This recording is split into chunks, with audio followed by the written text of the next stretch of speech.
Viewer beware, you're in for a scare.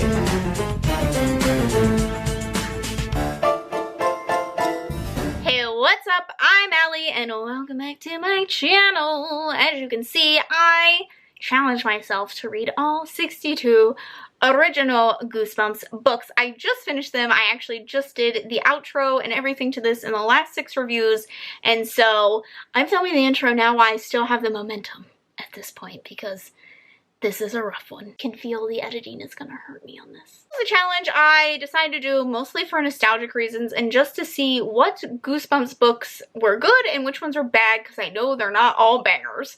So I just kind of wanted to go back and have a nostalgic moment, and I had planned this video since last year. I had this idea and I wanted to incorporate it around the spooky time. So here it is. I am going to be reading and essentially kind of ranking all of the original 62 Goosebumps books. Now, you've probably seen that Gavin also did this. I'll have a link to his video down below if you are interested, because we both struggled. We really suffered through it. We also did a live show if you are interested to just go and check out. It was reading sprints, but it was also a lot of fun, so I will have that link down below as well. What I am kind of basing my ratings on, how I rated each of these books throughout the month. So we have the rating system. It was based on 4 things, and then the overall rating comes from an average rating that we will see at the end.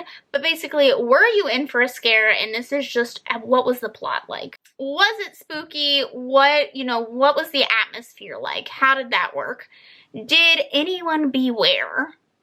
This is were the characters, were they making silly mistakes? Did they actually beware? Did they just like throw all things to the wind and just go forth and make a bunch of dumb decisions or not?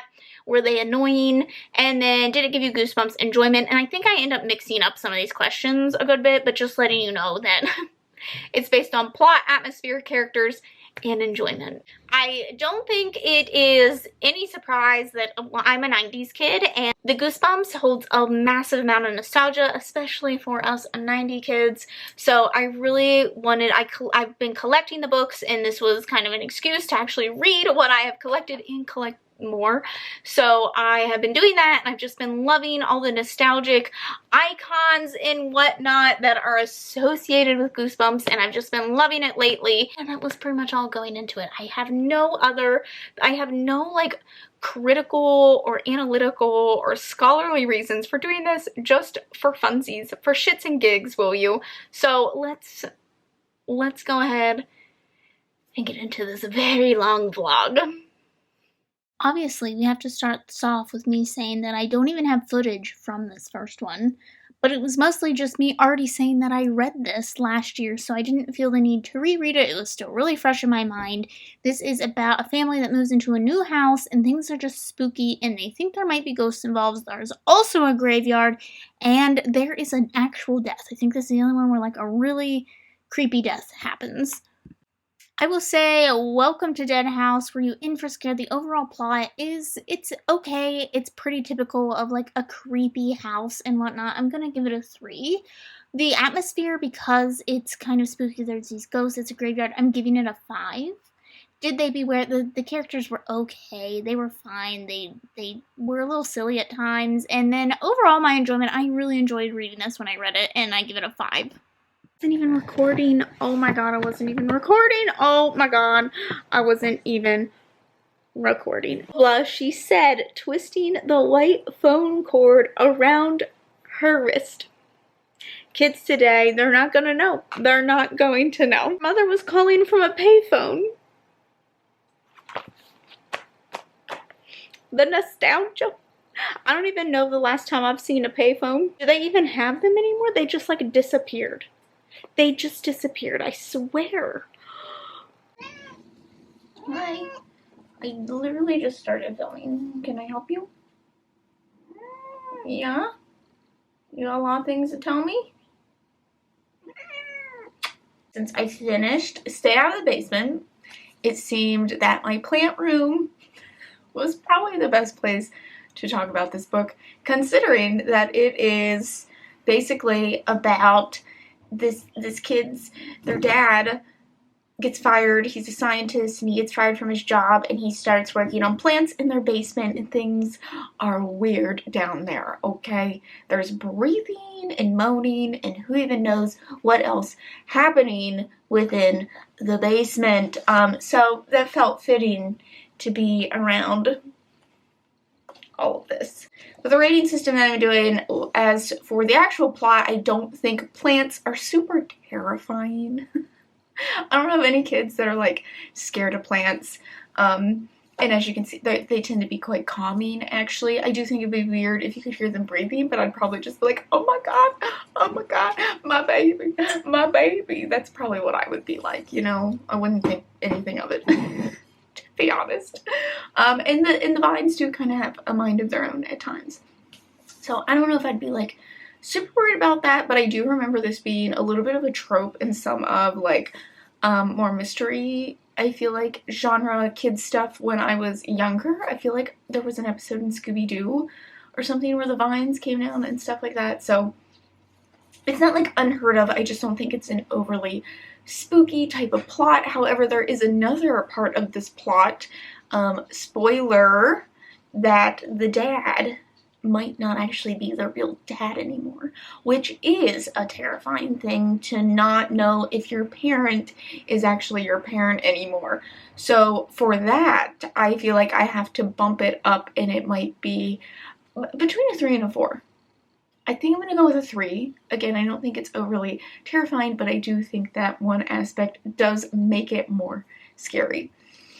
So then, for the overall atmosphere, if it had been like a creepy, damp basement, I would have given this higher, but for now I think I'm just giving this a 2 because their basement is actually described as a pretty lovely place.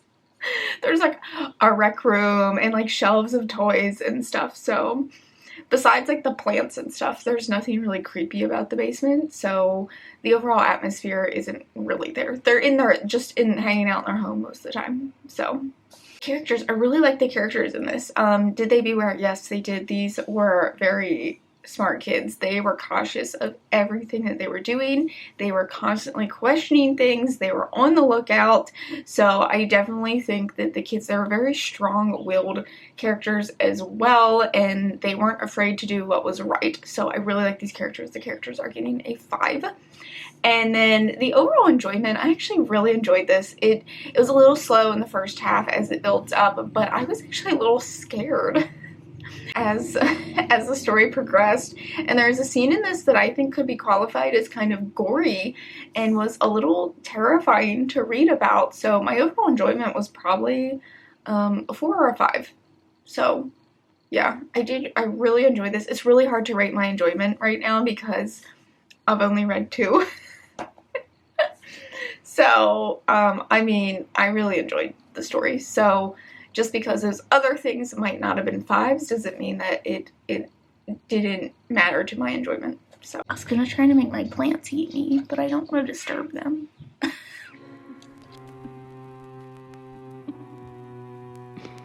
Excuse me, air conditioner. I'm filming here. Rude. Absolutely rude. Absolutely rude. Didn't it know I came here for the ambience? Okay. So the overall atmosphere of this is like not there for me. It seems to take place like mostly in the middle of the day. Ambience is like a 1. The overall plot also, I'm kind of nervous because this one has the most sequels out of all of them. And it does set it up to be a sequel, but also like maybe a 2. The scariest part about this are bullies, and I am noticing that this seems to be a little bit of a trend. But bullies are scary when you are a kid, so like I get it, but also, yeah, 2. Didn't really care. Our main character is like, he's okay, I guess. He's whatever. I don't really care for him either. Maybe a 3. There was nothing inherently wrong. Did they beware? No, they did not. They were kind of. No, they were like, we're just gonna return this to the store. Okay, whatever. I feel like they also couldn't really beware. There wasn't much to beware, but yeah. There's also things with dogs involved, which always makes me nervous. R.L. Stein, why you do this? This is not R.L. Stein, but I'm gonna talk to it like it's R.L. Stein. R.L. Stein, Bob, why do you do this? If you did not know, R.L. Stein's name is Robert. and some people call him Bob. Oh, the enjoyment of this one for me was like a 1. I really didn't like this one. Cheese and Die. This one was creepy. This one is super ooky spooky. Atmosphere 5. Absolutely takes place in like a creepy haunted house. There's a man that's kind of like stalking them.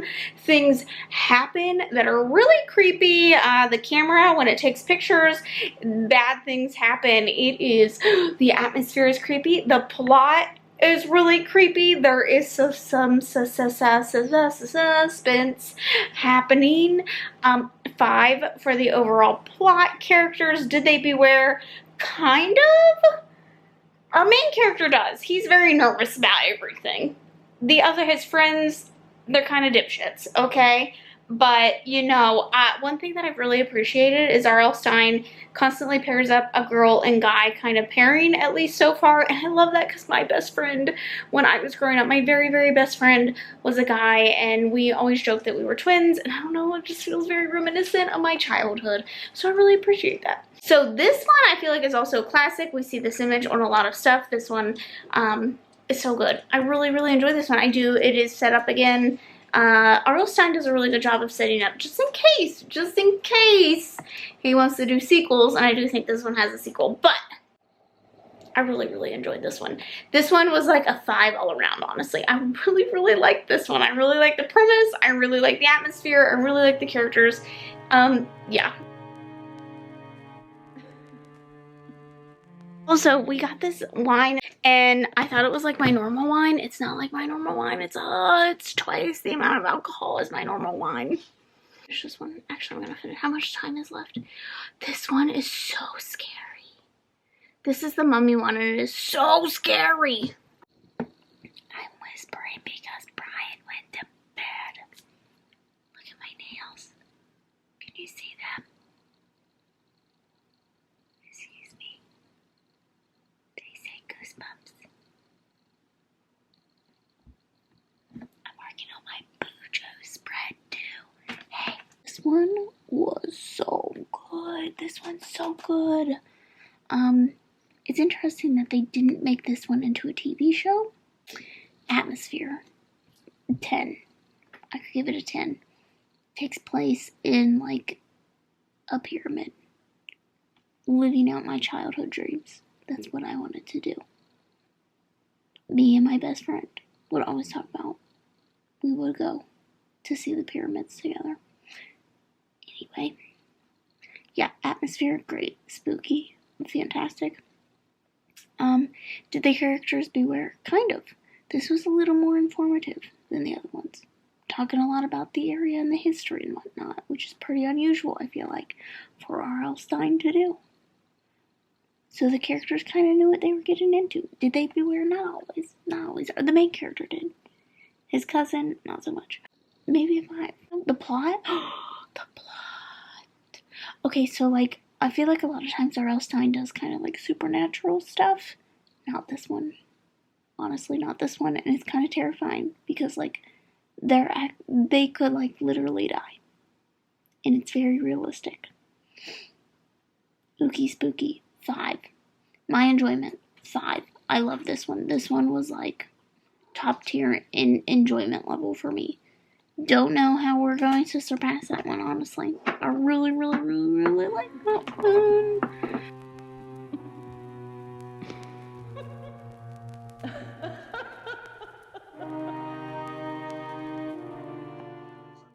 Then,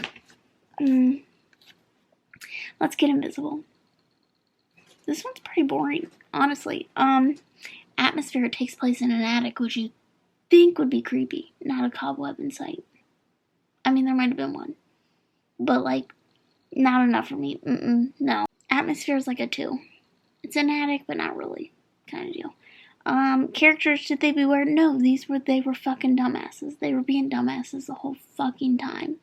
They just were testing the limits over and over. 0. They get a 0. The idea of it, meh, no, don't really care. So the plot to me is like a 1. They keep making themselves invisible. They find a mirror that makes them invisible, and they just keep playing with it. Dumbasses. Absolutely dumbasses. So it's on them. Didn't even care about the ending. Don't care. Not creepy enough for me. Also a little sexist. Talking about how they want to keep becoming invisible so they can go spy on girls in the locker room. Gross. Weird. No. Yeah, this one wasn't a good time. My enjoyment, like a 1. Didn't care. Really, this one's like really low. Very forgettable for me right now. Is it a different day? Am I wearing the same shirt? Am I still drinking wine? Worry about yourself. You know, just don't worry about my life choices. I'm gonna worry about my back in this position. Okay, so I can't remember what I left off on. I think I've only finished 2 today. So I finished Night of the Living Dummy, and I can see why this one got a lot of sequels. I think this one has the second most sequels out of all of them in the series. You know, the cover is... So the cover is Slappy, who is kind of an icon, I think, of the Goosebumps franchise. And I did actually order a sweatshirt with his face on it today.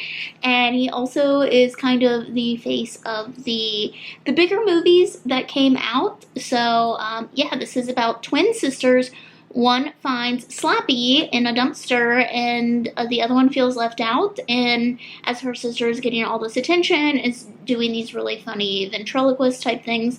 So she also would like one, but when they get another one, weird things start happening. And I gotta say, this one is really mean.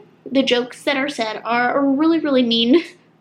I feel like the parents are pretty mean in some of these stories as well. They're just like, oh my god, you're dumb. You're lazy, you kids suck. So there are a lot of really mean jokes made in this one. It's interesting that this one, there isn't a television episode for this, considering I feel like how iconic Slappy is, but this one was really good. Atmosphere, there's not really a whole lot of atmosphere, but I think anytime you're involving some sort of dummy that is living within your home, like a doll that's living within your home, it's creepy. So I'm gonna give it like a 3 on atmosphere kind of deal. Was I in for a scare? Was the plot good? The plot was pretty creepy. It reminded me of Chucky. And so I'm probably gonna give the plot like a 4, because weird shit is happening and you can't quite explain it, but sometimes you can, sometimes you can't. Yeah. Do the characters beware? No, not really. The characters probably they get like a 3 in that department. One of the sisters was like, oh, this shit is weird, and the other one just was like playing into it. So I don't, yeah, kind of split. It's hard because there's 2 characters, one of which is kind of bewaring and the other one who is not. My overall enjoyment of this was probably like a 5 though on the scale, because I just really flew through this one. It was pretty enjoyable. Probably like a 4, 4.5. It's not the Curse of the Mummy's Tomb for me yet. So far that one is the shining star. So I also finished The Girl Who Cried Monster, and this is about a girl who she's participating in like a summer reading program. And this is her librarian. It's me. It's me. But anyway, he's like weird. Everyone's like, oh, he really likes books, but he's really weird kind of deal. And he has like these turtles and these flies and stuff behind his desk. And she like loves telling all these stories about monsters. She's obsessed with monsters. And so when she witnesses him like turning into a monster, no one believes her. So it's basically about her just trying to prove that he is a monster. Were you in for a scare? No, not really. Didn't care. He wasn't like a scary monster. He was kind of weird. Probably a 1. Wasn't that scary. Being in the library is 10 times scarier than whatever this guy was. Oh, was it spooky? No, not really. It takes place in a library in the middle of the day. So, spookiness, also probably a 1. I mean, the thing that he turns into is kind of spooky. The things that he does are kind of spooky, but no, not really. There's some slight suspense. I could see lots of S's. Some slight... So why am I whistling so bad? Some slight suspense was happening, but it probably still would only give this like a 1. to be fair. Also, I just hate this cover. I hate this cover. I don't know what it is.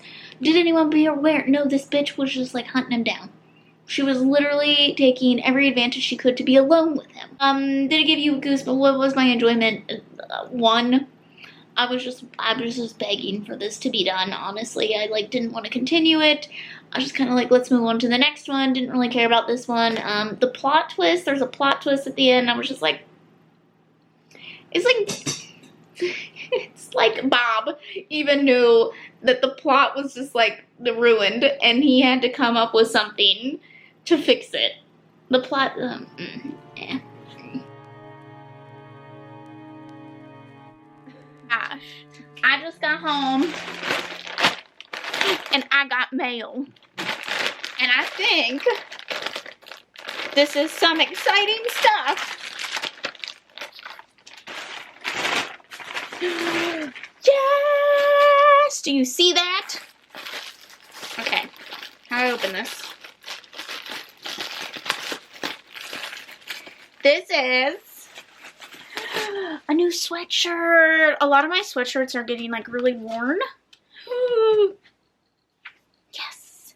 Yes. Yes.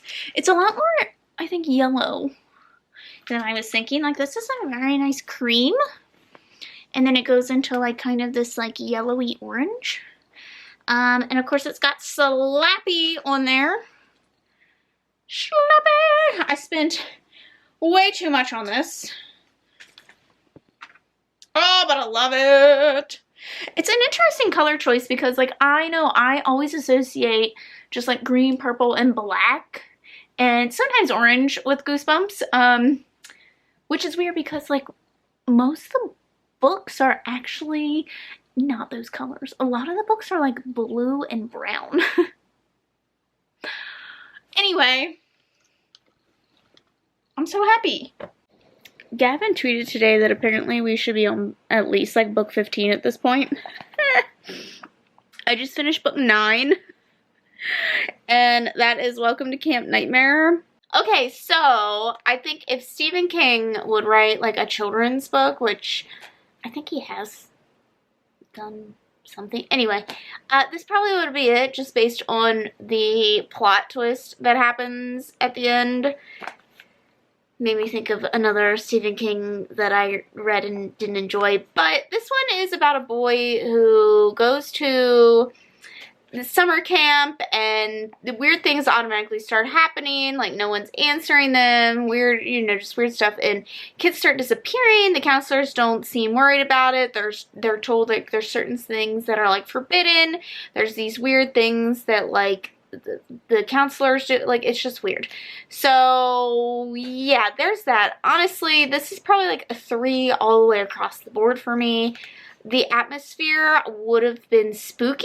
Like, it takes place at a camp, and it even looks like it's, like, nighttime, but the majority of this does take place during the day. Into, like, a weirdly abridged version of this, because I was following along as I was listening, because there were just, like, some more, like, descriptions and stuff were kind of skipped over. That don't really add much to the story other than to like help you picture it. But if you don't know, that is because they only like officially made like 15 audiobooks for like the original 62. There's barely any audiobooks, official audiobooks for Goosebumps, which is very surprising to me. So I've been kind of like hunting down ones that other people have done. Some of them are terrible, but some of them are good. Like this one was, even though this was abridged, it was pretty good. There was like background noises and different characters and stuff. So I quite enjoyed the abridged version. I didn't feel like it took anything away. So I'm going to count it. Okay. I read along with it. I skimmed the descriptions that I was missing out on. It was all good. But yeah, the atmosphere could have been spookier, honestly. Like, it just wasn't spooky enough. I feel like if it would have taken more place at nighttime and more things were happening at nighttime, that would have been spookier. But it seemed like a lot of it was taking place during the day, from what you know, what it seemed like. There's like snakes and bears and stuff, which is quite scary as a kid. If you were camping, I have a very traumatic experience that I had camping as a kid in a tent, which is weird because I had this traumatic experience and then I still asked for a tent for my birthday. Anyway, we were camping one time and I woke up in the middle of the night because I could hear things moving around outside. I'm a pretty light sleeper. A creature sniffed my ear through the tent wall. I heard it's on my ear through the tent. Anyway, I was traumatized. Absolutely traumatized to this day. I'm pretty sure it was probably just like a raccoon. But kid brain me was like, it's obviously a werewolf. Which I think is kind of like this hints at like there could be something ookier and spookier out there and it just wasn't there. So, yeah, it wasn't. I don't know. The overall plot, the plot twist, I hate the plot twist. And it's weird because I was reading some reviews as I was like listening to this. And people were like, oh my god, this plot twist was so good. And it's like Stephen King all over again. So, and what's weird is I had deja vu when I started this. So I think I've read this one semi-recently, but have forgotten it because it's just not an overly memorable story. I need to update you all on What's Next Door. Okay, so I finished this one and I gotta say, this one was good. I think, being at the age that I am, I could kind of guess where this was going, but I think as a kid, I would not have been able to guess the plot twist in this. And it's good because this is probably the one that I would consider the most suspenseful out of all of them. Like, it is not only a mystery horror, but there is suspense that happens because we know halfway through this what's going on, but then there's a whole nother layer to this one. So this one, I think, to date, I've been doing this for like a week. This one so far, I think, has had the best plot-wise and was the most sophisticated out of all of them. This is about a girl who meets this boy next door and she starts thinking that it's really weird that like she didn't see them move in. She's never seen him at school. Like, sometimes she can like see him, sometimes she can't. Like, things are just really weird. So she starts thinking that he is a ghost. So it's all about like whether or not that's true or not and some other things going on. But I thought this one was really good. The overall atmosphere isn't necessarily spooky. I'd probably give it like a 3 or a 4 on the spooky level. There is an abandoned house, and we are possibly interacting with a ghost. So I don't know, maybe a 4. Maybe a 4, because we are possibly interacting with a ghost. The overall plot is a 5. I think this one has so far one of the best plots. Did the character Beware, was she a good character? I enjoyed this character. Kind of just how things unfolded and how she took those things. And this deals with kind of a pretty serious topic, and she didn't like shy away, and R.L. Stine didn't shy away from like discussing that. But she also was quite brave in the face of danger. So did she beware? Not really, but in this case, like, it's different. I don't know how to explain it. So I love this character. I give her a 5. That just is what it is. And then my overall enjoyment, I really, really enjoyed this one. I'd probably also give this one a 5. Halfway through The Haunted Mask right now, so I'm probably gonna go finish that. My Haunted Mask is just iconic. This is what I picture when I think of the show. Like, this is just like the face of Goosebumps, and I got a Goosebumps shirt, and it is the logo. This is the cover that's on that, and I feel like you do see this cover on a lot of Goosebumps merch. So yeah, this one I'm expecting this one to be good because it is such the face of Goosebumps. I hate the coloring of some of these books though. Like, the mask is green, so I would have thought like some parts of this cover would have been, anyway, that's a whole different discussion. So I'm enjoying it so far. Basically it's about this girl who is kind of getting bullied a lot, and she wants to take matters into her own hands and scare those. So I'm assuming she's gonna try to find a really creepy Halloween costume, and of course, okay, hang on. I love how I'm telling you to hang on as if like you have an option to hang on here. The shirt for $5 from Five Below. I'm on a kick. I've been wearing all this Goosebumps stuff to work, and they're like, someone has a hyper obsession right now. Sure do. Sure do. Quit focusing on my bookshelves, damn it. Oh my god. The haunted mask. The haunted mask. An absolute banger. An absolute banger every time. Oh my god. Probably one of the spookiest because R.L. Stine does not pull some shenanigans and be like, just kidding. Fully scary because it is legitimately happening. This is a girl who wants to get revenge. Did I already describe this? She wants to get revenge, and so she wants to find an uber scary mask, but the mask won't come off. No, we're not barking right now. No, we're not. Miss Ma'am. Yeah, lay down. Lay down.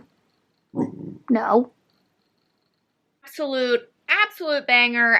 Spooky atmosphere. It takes place on Halloween night, the spookiest of nights. 5. The overall plot, 5, because it is about how, you know, getting revenge and being a bad person is ugly, and it manifests itself on the outside, too. So, and like, you'll lose your true self and the things that you love if you are an ugly creature. So, yeah, and if you do ugly things to people. So, there's that. 5. What else? The character, did she beware? No, but that's kind of like the whole fucking point of it, and it's great. So, yeah, 5 there just because it worked. It worked in this situation where she didn't beware. I mean, she was kind of annoying, but still. And then my enjoyment, 5. 5. Good stuff. Good stuff. Again, I don't know why I have 2 copies, but just want to let you know. Also, I need to show you my outfit of the day. First of all, Beetlejuice shirt, never trust the living. And then the star of this outfit. These pants. These pants. Check out these pants. Fabulous. Fabulous. This is not a good light for me. No, it is not. But I have a lot of updating to do here. So, to fly through these, I would like to be done like up to 30 in like 2 days. I don't think it's gonna happen because I'm on number 17. What you wish for. This one is about a girl who is kind of being bullied. It deals with bullying. Oh my god, I about lost all the books. And she runs into this woman who can grant wishes.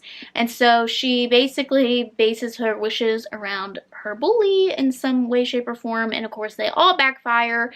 And then there is a twist at the end. This one, I feel like I was just expecting a little bit more from this. I was kind of annoyed with our character. Did she beware? No. And she was actually kind of dumb. No.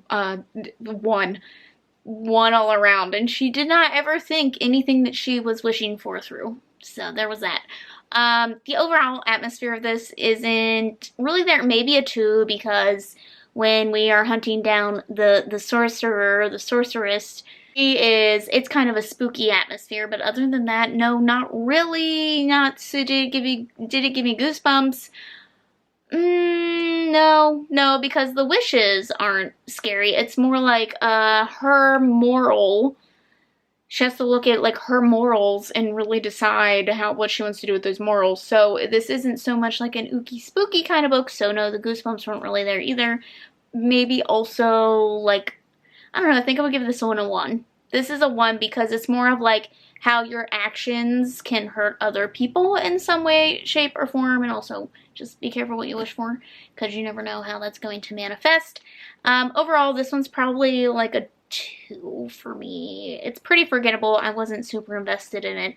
I did like the ending, surprisingly. I don't know, something about the ending of this one was pretty interesting compared to all the other ones. So I kind of like that. It really made you use your thinker.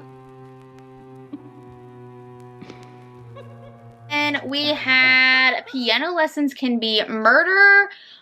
This is about a boy who moves into this new neighborhood, and they move into this new house, and they find this piano in the attic, and the boy is pretty sure he can hear someone playing this piano at night.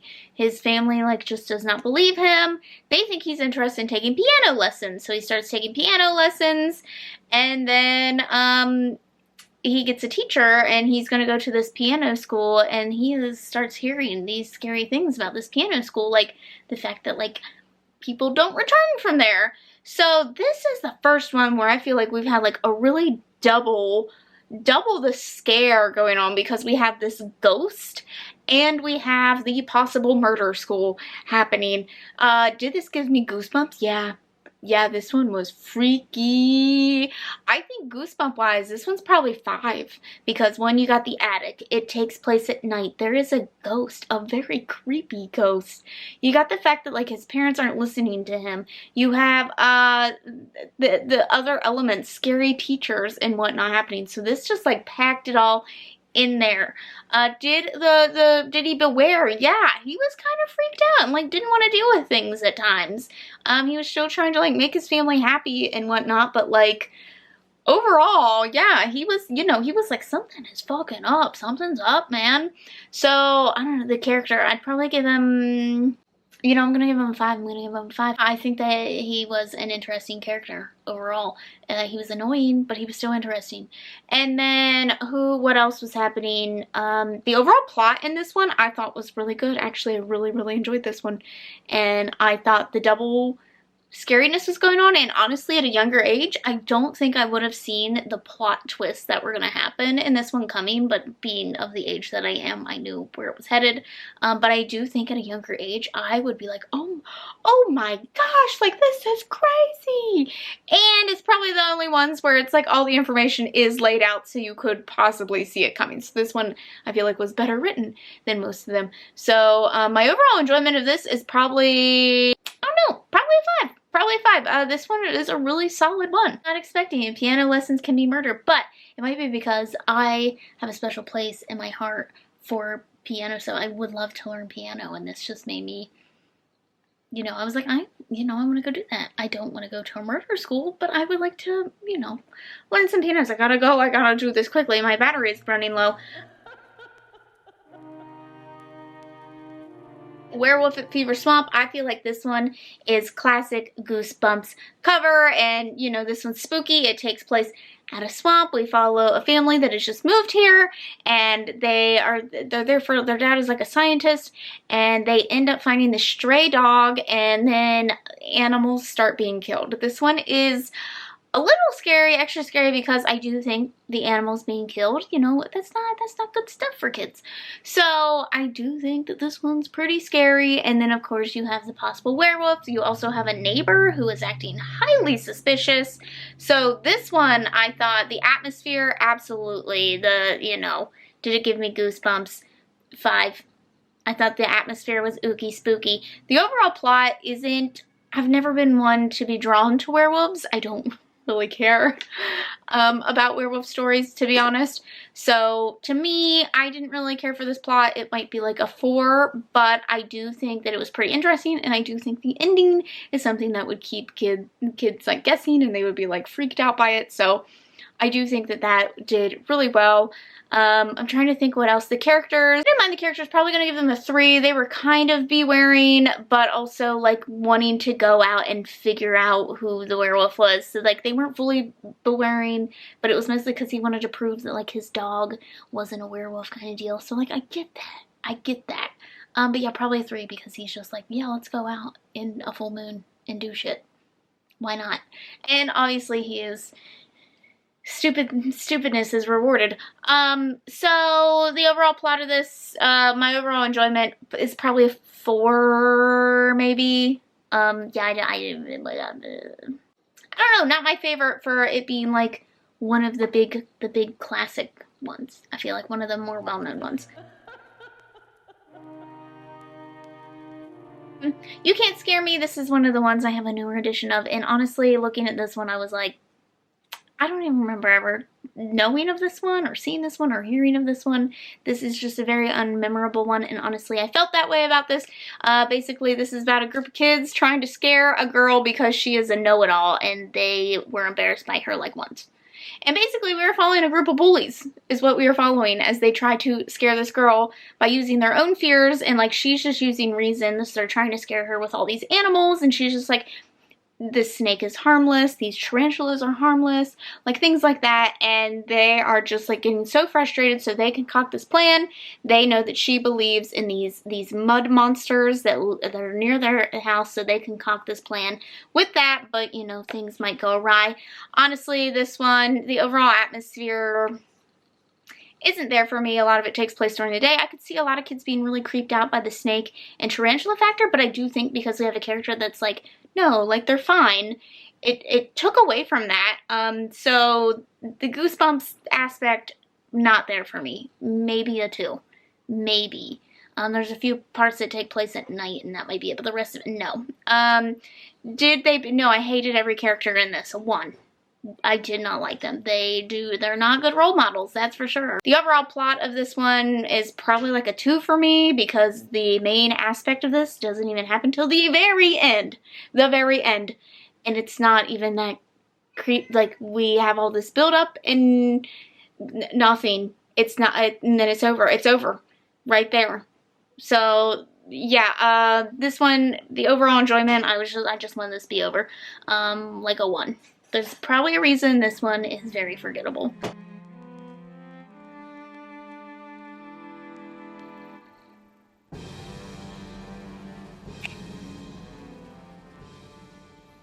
I opened up a package yesterday and I had no clue. I've been ordering a lot of stuff lately.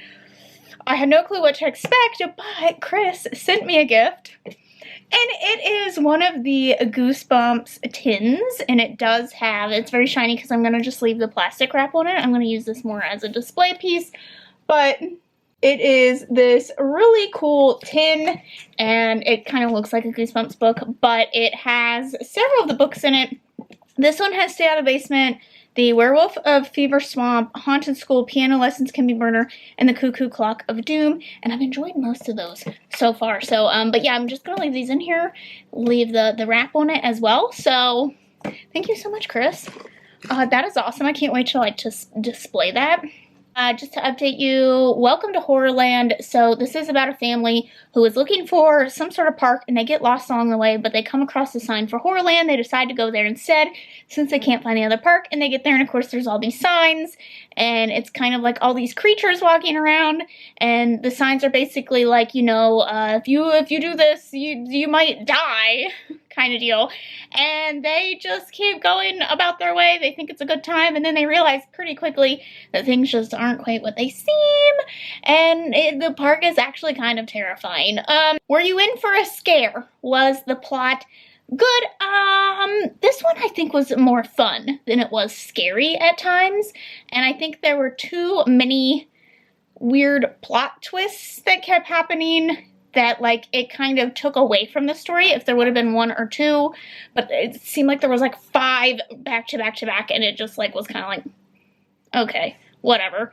And then so like the overall plot's fun. It's fun. I realize that there's like a whole spin-off series kind of based around this. It's fun. I could see probably enjoying this as a kid a lot more than I do now, because these kind of things scare me, but I love amusement parks now, and when I was a kid, amusement park rides terrified me, so maybe that would have been an added factor as a kid. The plot probably gets like a 3. Did the characters beware? Not really, no. They saw those signs and they just kept on going.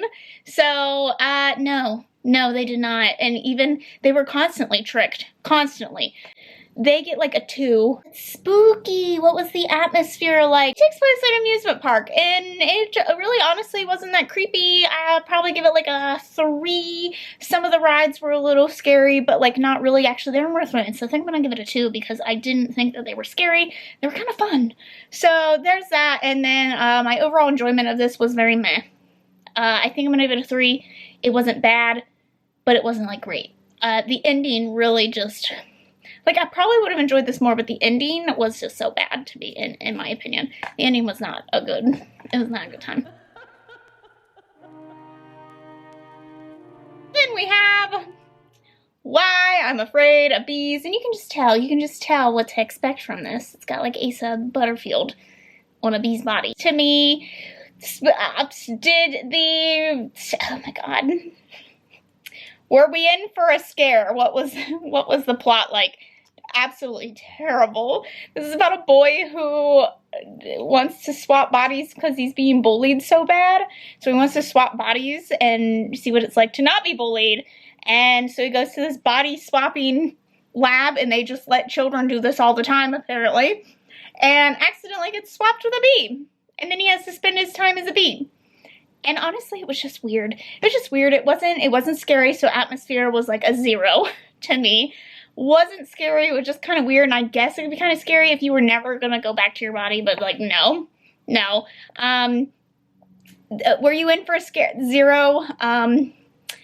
Atmosphere, 0. Did the reader beware, or did the character beware? 0. No, he walked right into that place and was like, let me swap my body. Let's do it. I want to do that. Nothing could go wrong here. 0. My overall enjoyment, 1. No, there's a reason this one was not made into anything. Now at our very first sequel, so in Monster Blood 2, and I do believe Monster Blood has the most sequels, I think, out of the whole series. And as you can tell, this one's kind of iconic to me. I recognize this one a lot. Also, I had 36 hamsters as a kid. And so I have a great love of hamsters. So I know I was drawn to this one as a kid, but I don't think I ever wanted to read Monster Blood, so I never got to this one. And honestly, it's an overall just really weird sequel. It's basically Monster Blood is back, and our main character, he keeps being bullied because no one believes him about Monster Blood. And there's a lot of convenient things happening. He moved to this whole new town, and then suddenly his friend from like the last town he was visiting is there too. Whoa, what a coinky dink. And then she just happens to have Monster Blood, even though it totally disappeared before. And that, you know, they come up with these concoctions and whatnot. I honestly, Cuddles the hamster is the real victim in this story. God, he's like on the last of his life is what it seems like, because the poor thing is like wheezing and having trouble doing anything. I didn't really care for the first Monster Blood from what I can remember. Oh my god, it's been so many stories, I feel like, already. But this one is not, like, it's not my favorite storyline. So this one, were we in for a scare? What was the plot like? Not really. We kind of knew what to expect, what was going to happen, and I honestly don't find an overlarge hamster all that terrifying. Some kids do, but I feel like most of them don't actually. Hamsters are quite cute and cuddly. Our main character could not stop talking about how handsome the bully was. I was like, what's happening here? Oh, were we in for a scare? No, not really. I'm going to give it like a 2 on that. Did they beware? No, they kind of already knew it was going to happen. They were trying to say, like, don't do this, don't do this. And our main character actually was very cautious, so I'm going to give him like a 4. He actually was very cautious. It was his partner in crime that was just like fucking shit up for him. What else was, the overall atmosphere takes place in a school. Not really, probably like a 1. And then my overall enjoyment of this is probably like a 2. It was okay. I didn't love it. And then, oh, I was so excited to get into Deep Trouble because this one was my favorite as a kid, and it was interesting to see how this has held up over the years, and I can tell you why I now know why it was my favorite, and it's because this is not a horror book. This is an action book, which probably explains why I loved it as a kid, because I don't do scary, terrifying things. This is about 2 kids that go to be with their uncle for the summer or something like that, and he is like a marine biologist, so they get to go like on his ship and stuff and go out into the waters. Now, I think the reason this one is so terrifying, this cover is so terrifying, is because like this is a real situation that I feel like kids very much fear all the time, which is why I was drawn to it. But this is less Jaws and more Little Mermaid. This is about a mermaid. There's like nothing to do with a shark. This is about a mermaid. And basically, this zoo wants this mermaid, and there's some things that go down. some crazy stuff goes down. And this is just a full action adventure. Now, I will say the overall atmosphere, I think the ocean is a terrifying place myself. I'm gonna give it a 4, especially because a lot of things are touching them in the water and they never know what it is. So it's a 4 on the atmosphere. The plot, to me, it isn't quite what I think you would expect from a Goosebumps, but the overall plot is still really fun. So I'm gonna give the overall plot like a 4. As for did they beware? No, they were like actively looking for trouble, so they get like a 2 there. But they were trying to do what was best. So there's that. My overall enjoyment of this is probably a 4. I did really enjoy it, but again, I feel like it's not quite what it promises the reader, but it was still so much fun. I just loved re-listening to this and like going through those memories and whatnot. And actually, this one was really good. I found the audio, and it's like a Disney did some, and Disney did this one, and the narration style is really neat because they have different voices and whatnot. Scarecrow Walks at Midnight. I was pretty excited about this one because this seems the most Halloweenish. So I'm like, this is gonna get me in a spooky mood. So I was pretty excited about this one. This is about 2 kids that go to be with their grandparents for a month, and they do this every year, and they get there and things are really weird. Things are weird. And then they realize that the Scarecrows are like moving on their own. And one of the farm hands is basically like, the Scarecrows walk at midnight, like, I'm just warning you, I'm warning you. And they're like, no they don't, no they don't. And shoo, boy, are they in for it. This one, okay, are we in for a scare? What was the plot like? I like this plot a lot. I think this is a more kind of original story of the Goosebumps that felt really neat and unique and fun. So this, and scary, like the overall atmosphere of this one is scary too. So this one to me gets a 5. There was no like really stupid plot twist coming out of nowhere. Everything kind of made sense. It wasn't like overly convenient. So this one's like a 5. The overall atmosphere, it takes place on a farm at night with creepy scarecrows. 5. Creepy, awesome. Scarecrows are scary. Did they beware at first, and then they're kind of convinced otherwise, and then they, they're like, oh, it's nothing, we're gonna go out and do things. So I don't know, maybe like a 4, because they were kind of bewaring, and then they don't listen. But then there's the thing that happens at the end that 4 might be being generous, but I'm gonna give them a 4. And my overall enjoyment of this is probably a 5. I really enjoyed this one. This one was really fun, and I would say if you were looking for one for the spooky season read, this one should be it. I think this one is the most horrific, I guess, outside of Dead House, that I've read so far. I thought it was the most spooky out of them, so that was a really long wrap up, but we got a good chunk of books here that I talked about. So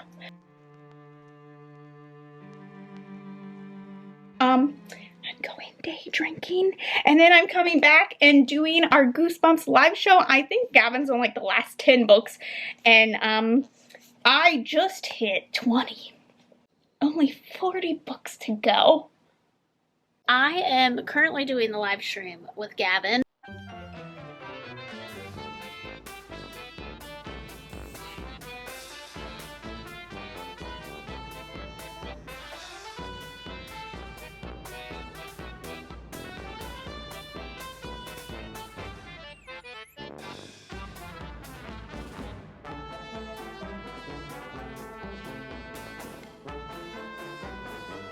Oh my god. Oh, yeah, I'm a little bit of that. Those things just scare me a little bit, but that make on you, girl.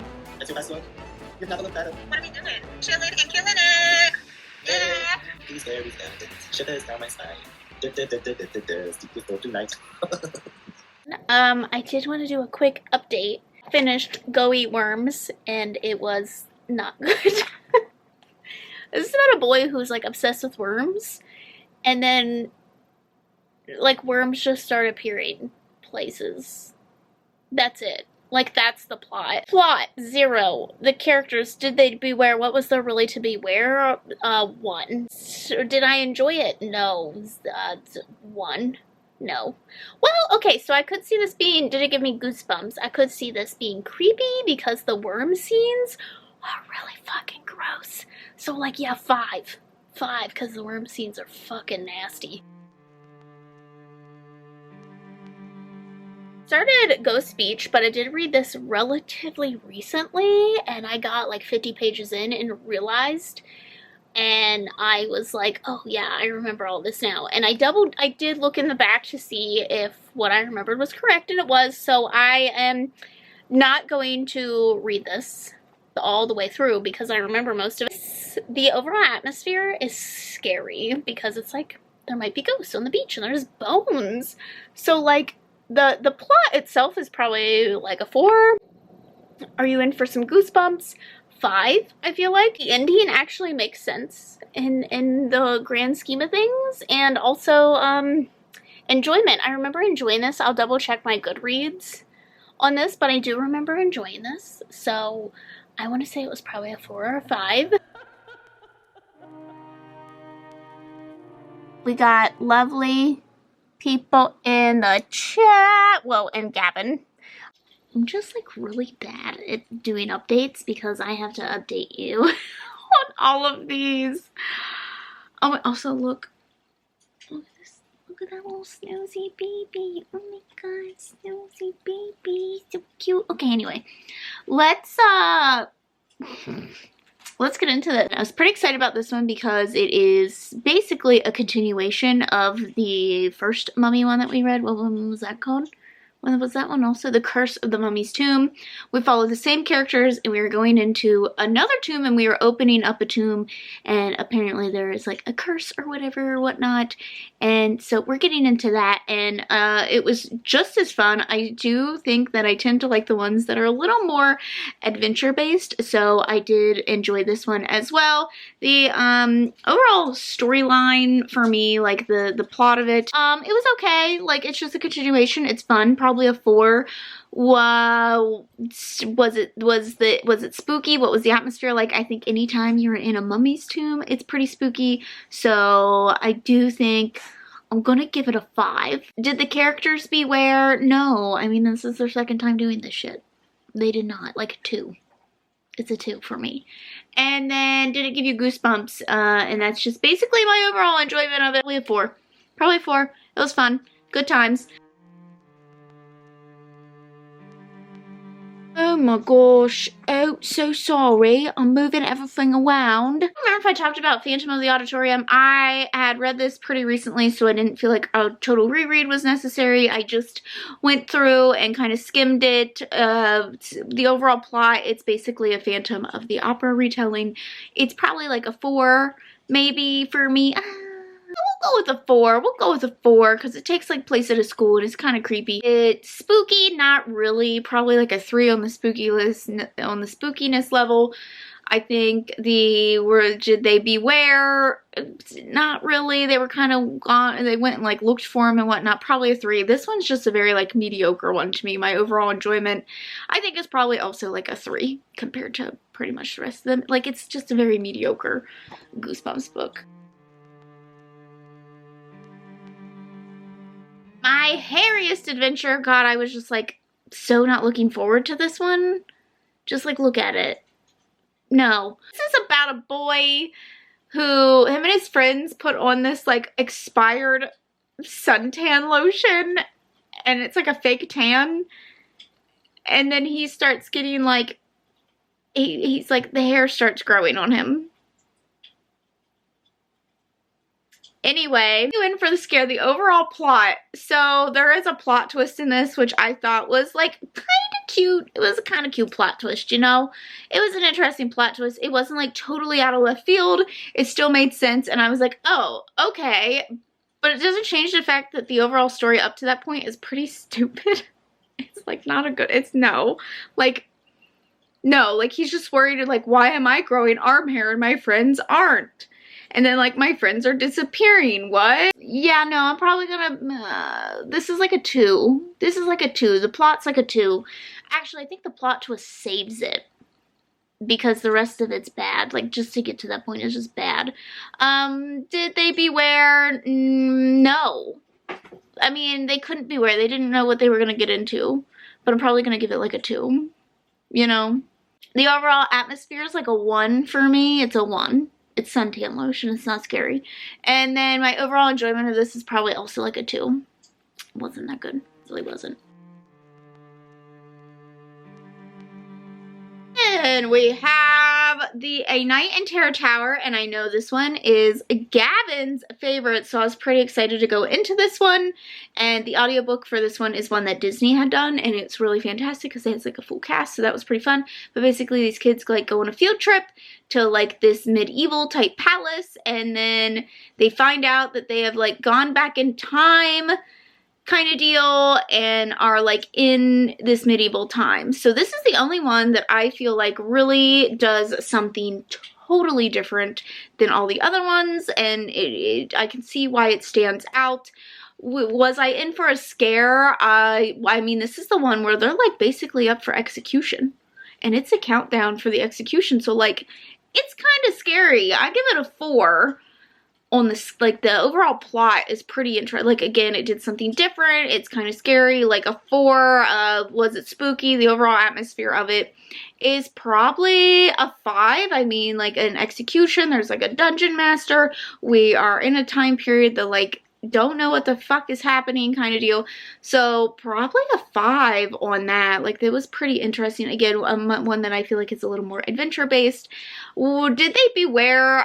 This was kind of hard because they didn't have a choice. I'm just gonna give them like a 4 because I feel like they semi had a grasp on things. They kind of knew what was happening, kind of didn't. So maybe like a 4, and then my overall enjoyment is probably also a 4. It isn't like my all-time favorite, but it was still an enjoyable one on that. The Cuckoo Clock of Doom. So this is about a boy who messes with the cuckoo clock and it sends him back through time. And yeah, I personally really hate time travel and like reliving things, like plot lines where you have to relive a day over and over, and this does a little bit of both of those things. So this one was not something that's up my alley kind of deal. And for the scare, no, not really.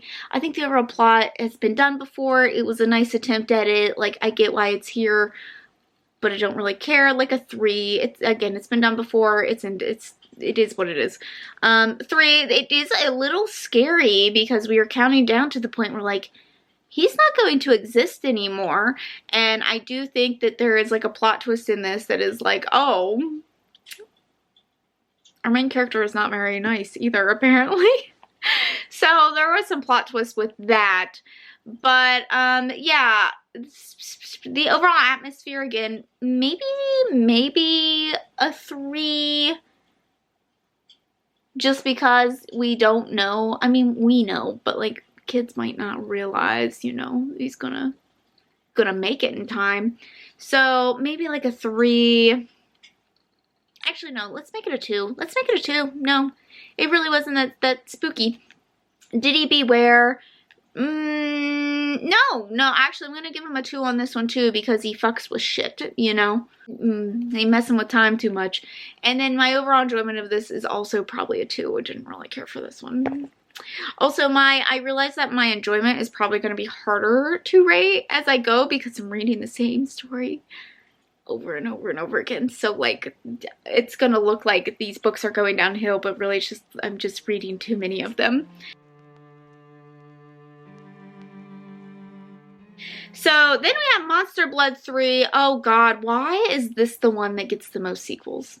Is pretty annoying, and it also doesn't make a whole lot of sense. This is our 3rd time with these characters with Monster Blood. So did they beware? No, they fucking did not. 0. They get a 0. They're doing this shit again. And then they just, oh god, it goes so terribly wrong. No. Was it spooky? No, we've already been through this, so I'm giving it like a 1. Also, it takes place in like the middle of the day, and it's just annoying and obnoxious, and just don't like it. We're dealing with him babysitting his cousin, and his cousin doesn't listen, and his cousin lies, and I'm like, I don't like it. It's frustrating to read. So, no. Let's just give this like a 1 across the board. This is just a 1 on everything for me, to be honest. Well, and a 0 for them listening. Like, be wary. No, it's 0. 0.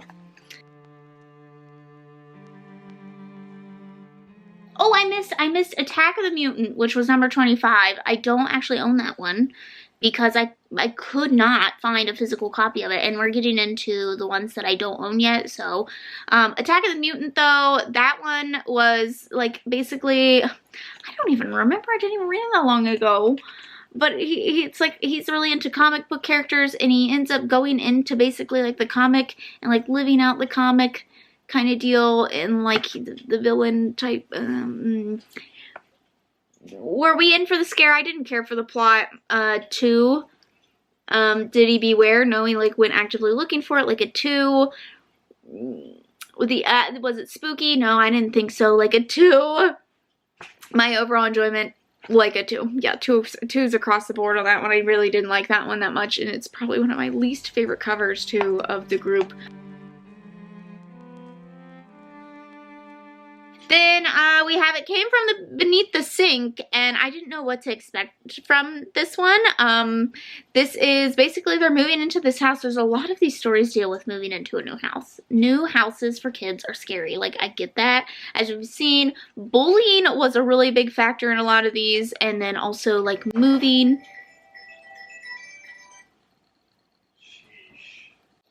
Also, moving into new homes and whatnot is scary. So, like, I get that.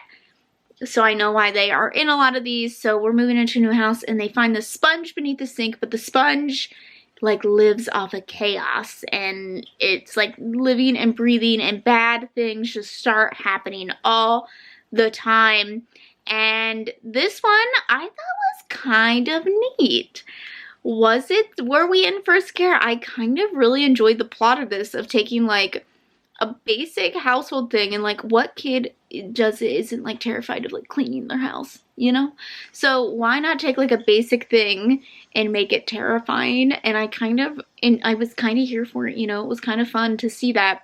So I'd probably give it like a 4. I really liked the plot of this one. Did they beware? No, but they did end up taking like responsibility for this, and instead of having the opportunity to like pass it on to other people, they decided to just keep it. They wouldn't let anyone else deal with this. So like I do enjoy that. The characters were pretty interesting in that regard, so I'm gonna give them like a 3. Was it spooky? I do think that the descriptions of this thing were pretty ooky spooky, although most of this does take place like during the day. I thought that was kind of creepy, so I'm probably gonna give it a 3, and my overall enjoyment of this was probably a 4. I enjoyed this one.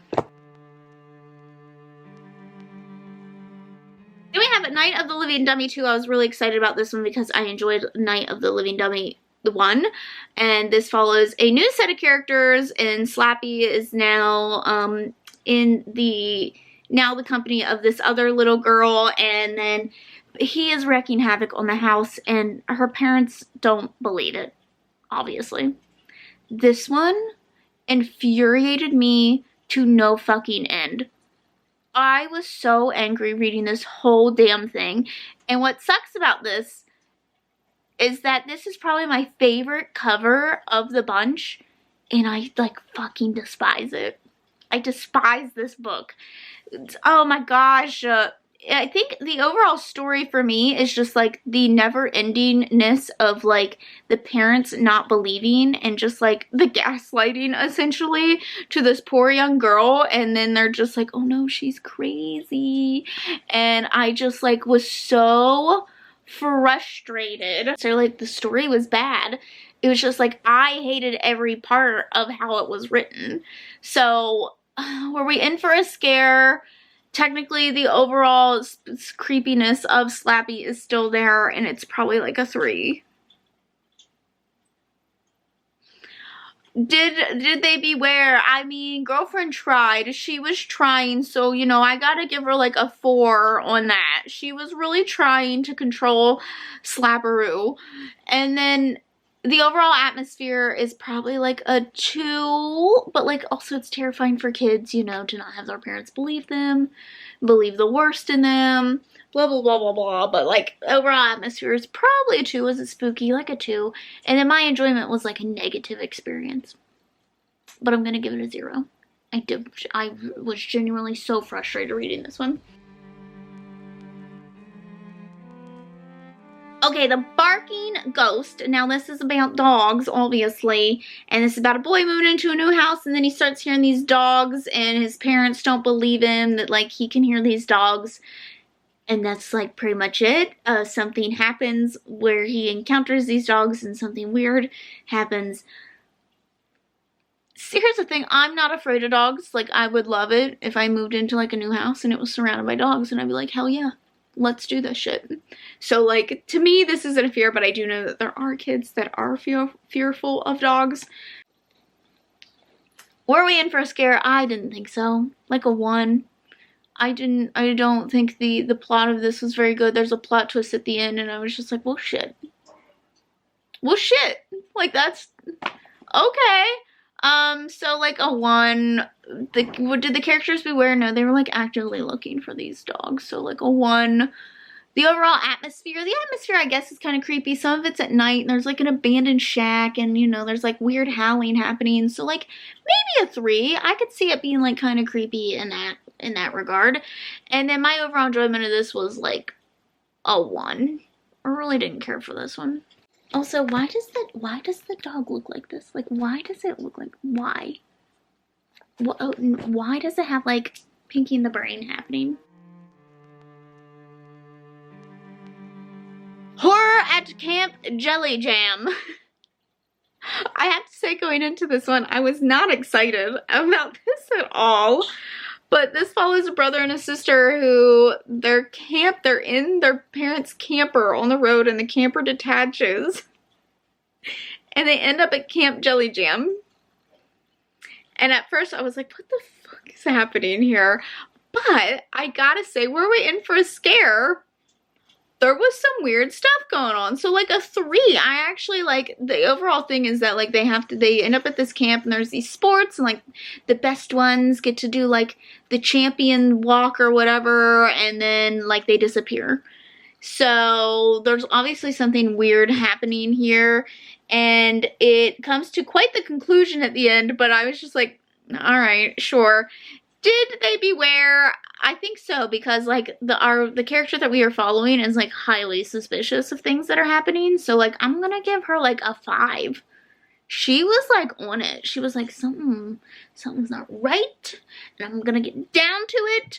So I'm gonna give her a 5. What did I say? Were we in for a scare? Maybe like a 3. The overall plot's like, it's okay, it's good, it's a good time, but it's like okay. The plot was kind of weird, and how things were handled was kind of weird.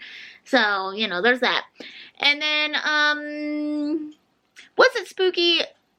Like a 1. It takes place at a camp during the day. Their sports. I'd give it like a 1.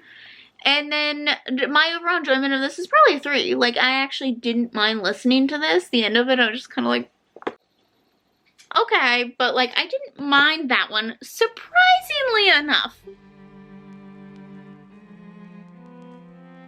And we had Revenge of the Lawn Gnomes, and this one is basically this boy's dad loves getting lawn ornaments, and he gets these 2 lawn gnomes, and the lawn gnomes just cause havoc, and that's it. The overall plot, I feel like this has been done in several of the other Goosebumps books. We have some sort of thing that causes mischief and mayhem, and like no one believes the kids. So this isn't a totally new concept. I give it a 3. This is, I feel like, R.L. Stine's safe zone. It was pretty mediocre, I think. Again, it's a safe zone. Did they beware? They were trying to, so I'm gonna give them a 4. Like, they were trying their darndest to figure out what to do about these situations. And then, was it spooky? Yeah, I think, because a lot of it happens at night. So I think it's kind of spooky. I would have, like, maybe a 4. The overall atmosphere is probably, like, a 4. And also, like, he just keeps getting yelled at and whatnot, and, like, yeah, I'd give it, like, a 4. And then, my overall enjoyment of this was probably maybe a 3. I think my enjoyment of this was okay. Like, I didn't hate it. I didn't love it.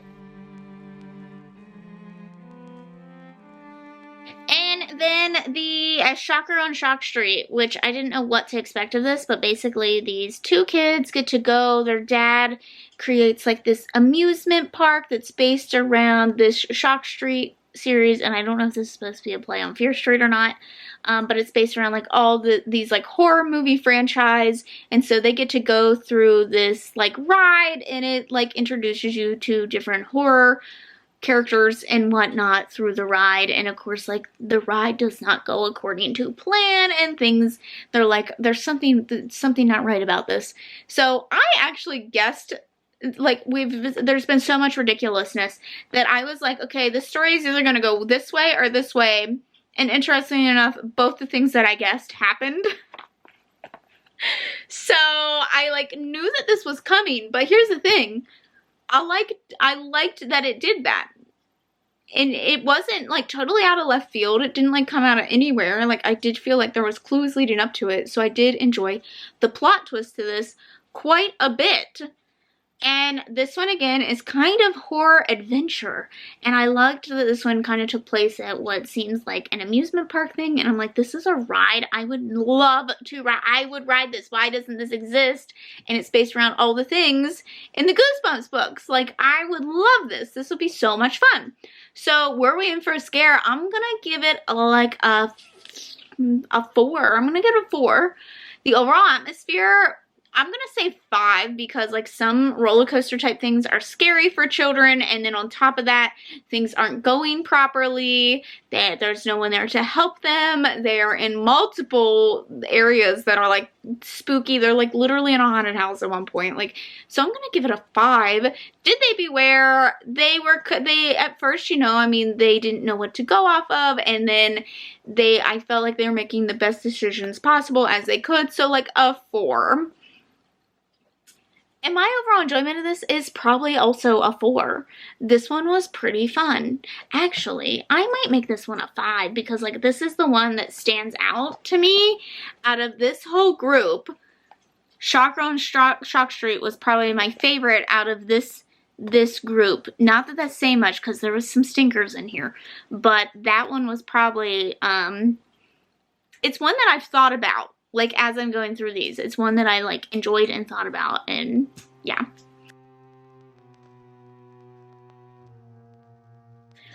Holy shit!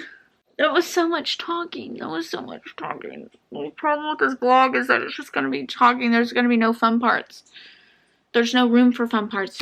We gotta fit 62 books in this. There's no room for fun parts. I'm so sorry. Oh my god, this is like 30 minutes of vlog footage right here. Oh my god. I have a bunch here. I'll probably have more later today to update you on because, you know, just trying to get these done. I think the next one is The Haunted Mask 2, which is obviously a continuation of The Haunted Mask.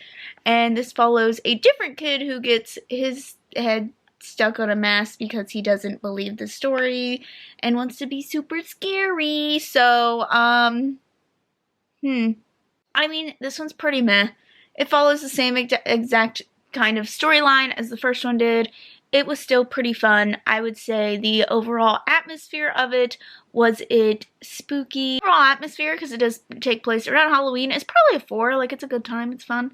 Did it give me goosebumps? What was the plot? Probably maybe a 4, you know. Same thing, still fun.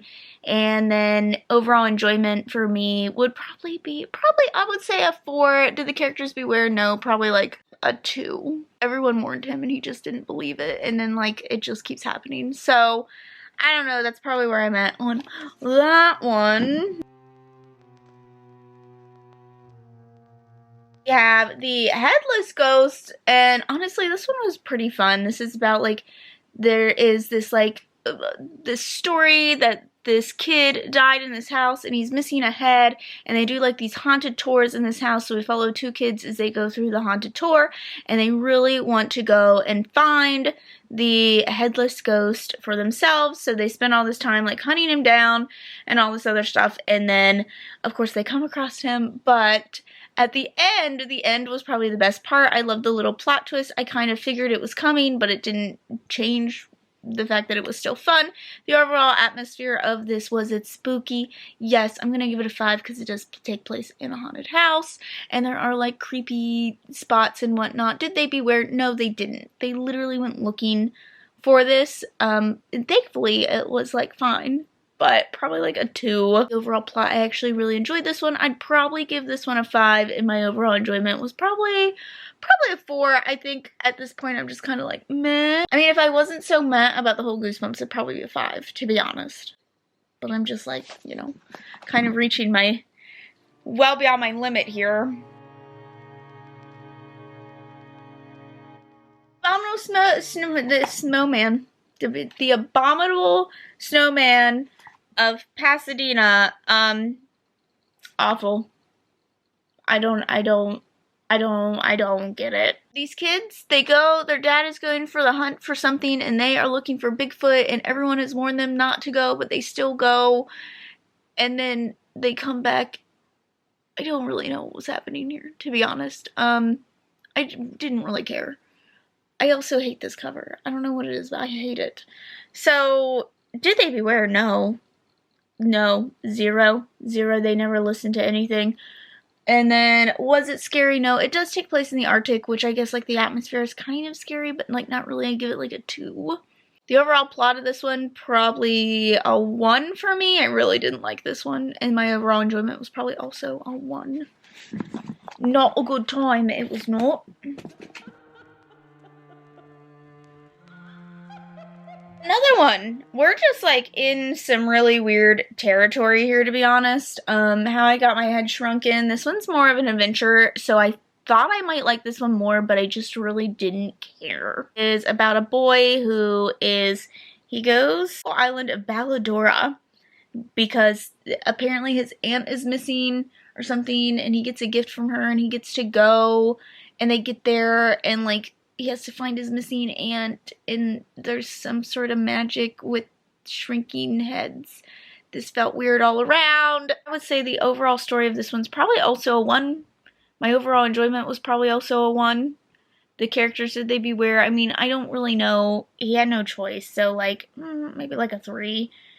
And then the atmosphere is in the jungle, which could be kind of scary, but I don't think it worked in this context, so I'm gonna give it like a 2.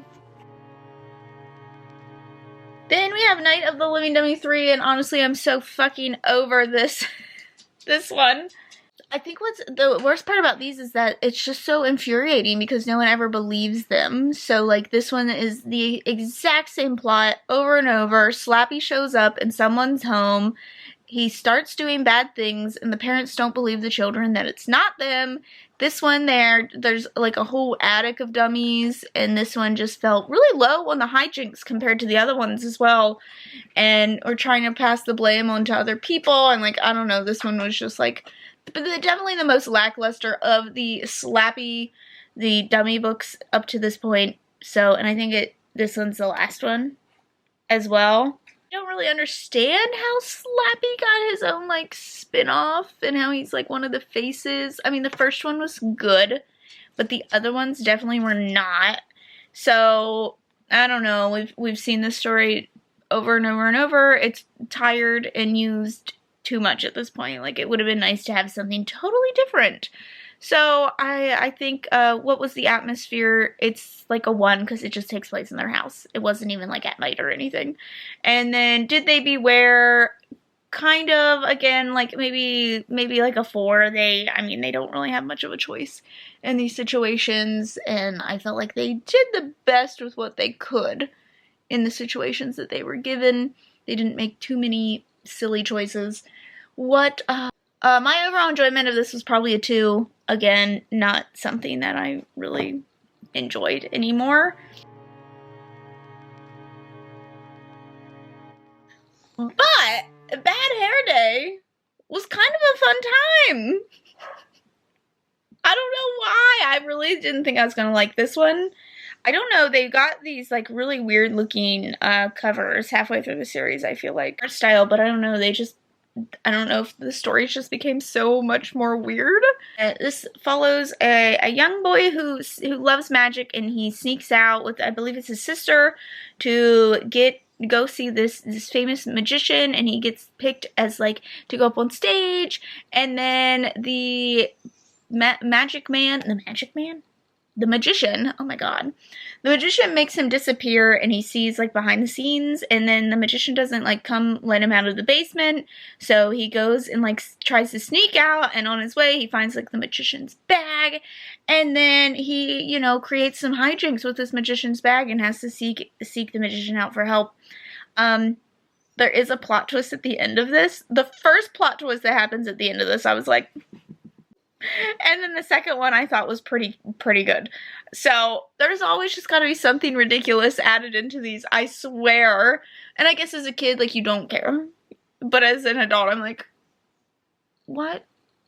So the overall atmosphere of this I thought was pretty cool because it's like magic tricks, and there's a scene with snakes that I thought was pretty creepy. So I'm going to give this one a 4. So how was the overall plot? I actually enjoyed it for the most part, probably a 4.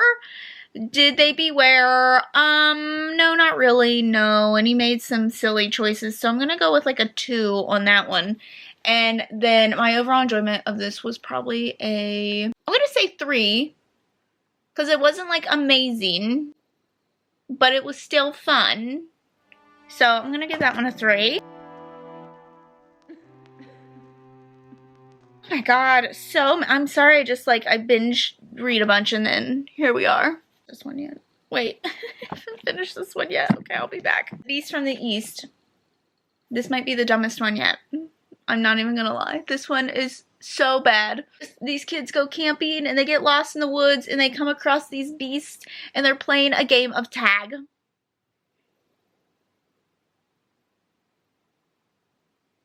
The plot twist is so silly and out of nowhere and like doesn't really make any damn sense at the end. I don't know. Is Bob trolling us at this point? Bob, were you trolling us? Were you trolling us with this one? This one's just so, the overall plot, did it give me goosebumps? No. Bad, 0. Did they beware? No, actually the kids were, I felt like, decently smart in this, so like a 4. Overall enjoyment of this, 1. No. Didn't care. Did it give me goosebumps? No. What was the atmosphere like? 1. No. Just no. Cheese and die again. How many times are we going to go through this story? We have, the camera is back, and this one has such, characters, 0. 0. Did they beware? No, they go back, and they make so many. First of all, we're going back for the camera because the teacher said he wanted proof of the camera. Despite the fact that everyone is like, no, the camera is too dangerous. No, let's go back and find the camera. Let's keep accidentally taking pictures of people with it. Okay. What's the worst possible thing that you can think can happen? Obesity.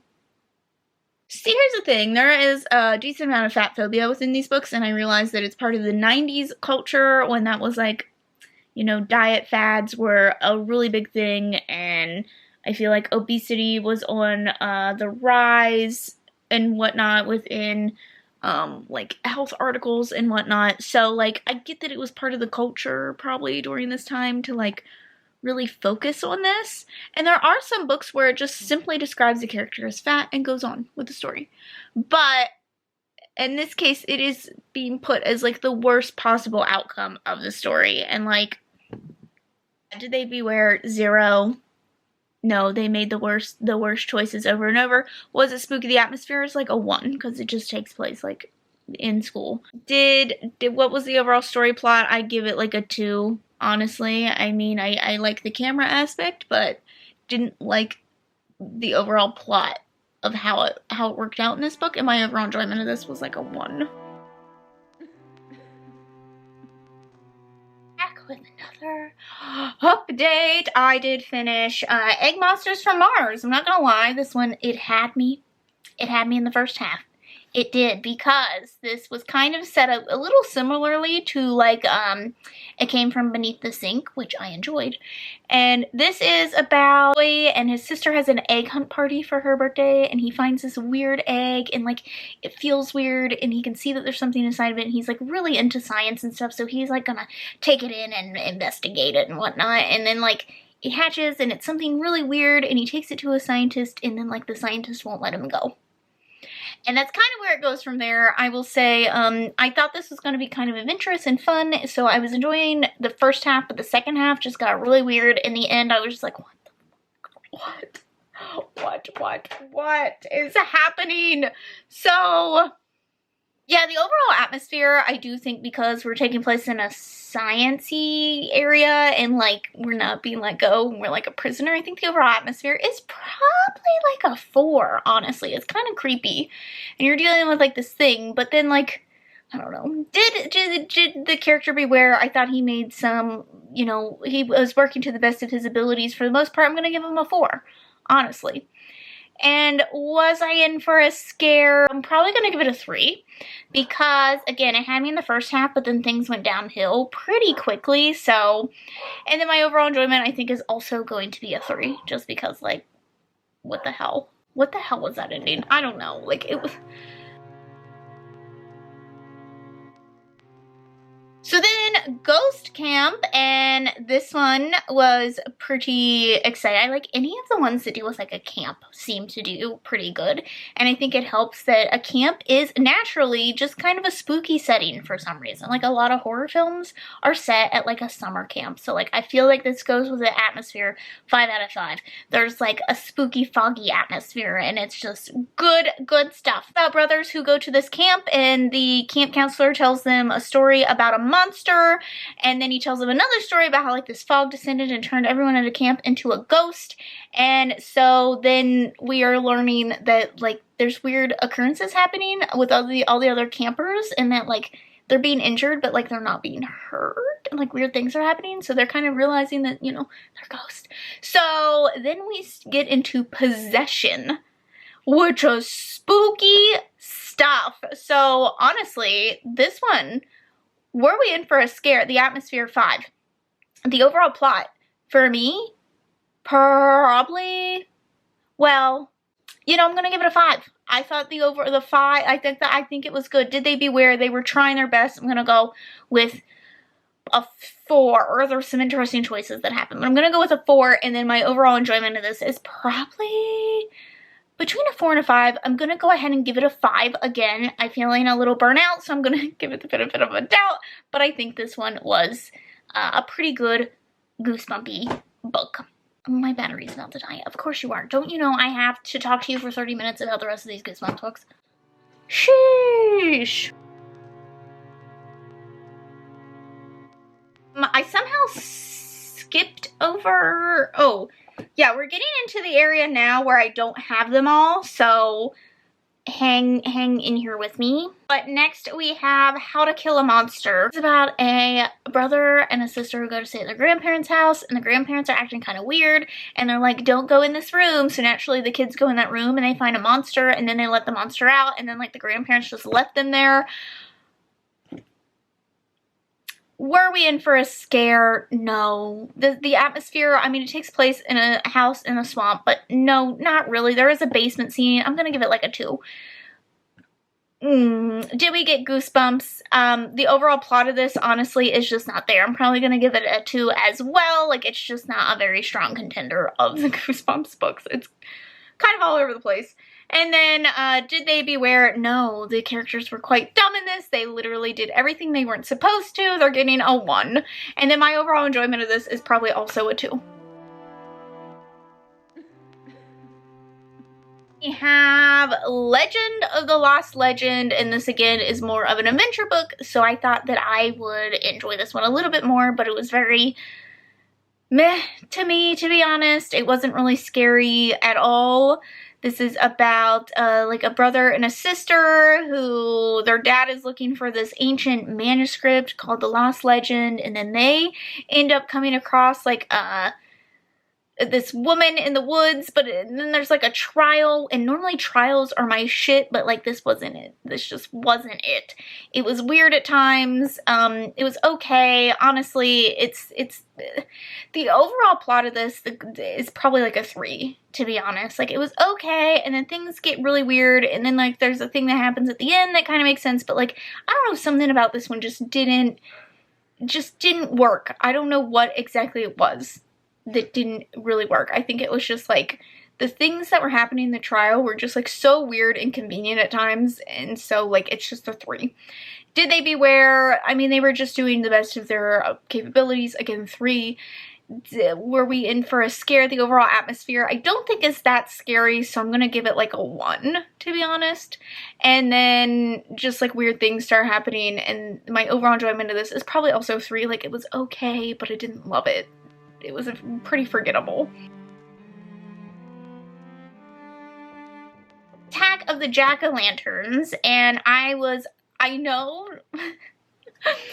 Gavin like hated this one, so I didn't know how to feel going into this, but it is like the perfect one it seems like the perfect one for this season. And this is about Drew loves Halloween, but like there's these bullies, these 2 bullies that have made every Halloween terrible, and so him and his friends concoct this plan to kind of get back at them. Try this again. They meet these 2 humans in these jack-o'-lantern heads, and they assume that that is their friends, and then they go to this neighborhood that they've never seen before, and everyone has jack-o'-lantern heads. And this one, like, I had pretty high expectations, I will say. No, I didn't. I just lied to you.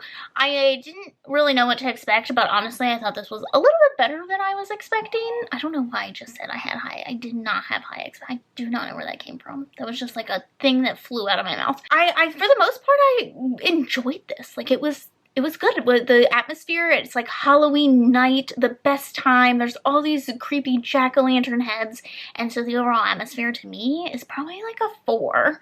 There's some interesting scenes happening.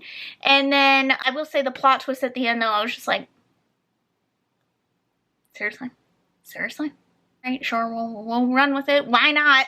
But I do think that if it would have just ended with before that plot twist, it would have been an excellent book. I thought it was fine as is. I don't think it needed that extra plot twist. R.L. Stine just always has to throw that one little extra thing in there. Yeah, I think the atmosphere. Would it give me goosebumps? I think it's a 4. Honestly, did they beware? No, but they also didn't really know what was happening, I don't think. So, like, I don't know, maybe like a 3. I don't think they really understood what was happening.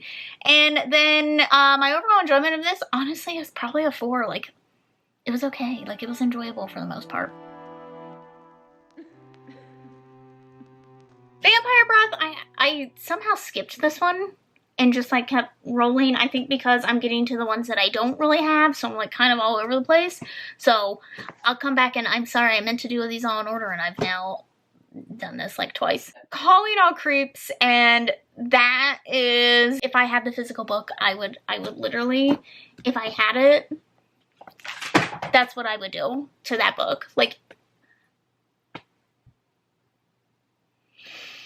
this is about a boy who works for the school paper, and he gets kicked off of the school paper, and it's because he put an ad in the paper that's like, calling all creeps, call this number. But the person he was trying to prank with the number finds out and changes the number to his number, and then everyone thinks that he is like the king of creeps, and everyone is treating him interestingly, and it's because there's like these alien creatures that are creeps that are like taking over. Like, zeros down the board. Zeros down the board, to be honest. I feel like I need a Goosebumps mug. Do they make Goosebumps mugs? I feel like I need one. Okay, more. A taller mini tripod, apparently. Okay, the next one. Where are we at? I have another whole slew.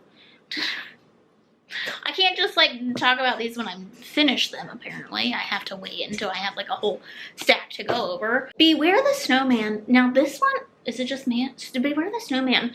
This one, the cover sticks out to me for whatever reason. Like it just really sticks out to me, and I don't know if this was one that I was like drawn to as a kid, that I might have read as a kid, but I didn't, once I got into the story, I don't really remember it, but this cover just really sticks out to me. But this is about a girl who goes to live with her aunt. Her mom has died, and she's never met her dad, so she goes to live with her aunt. This is like the most like sad beginning ever. Like what the hell? So they moved to like this weird little like town outside of like these big mountains, and the girl is exploring, and everyone keeps telling her to like beware of the snowman, and there's like little snowmen everywhere, and she's like, okay, y'all are weird.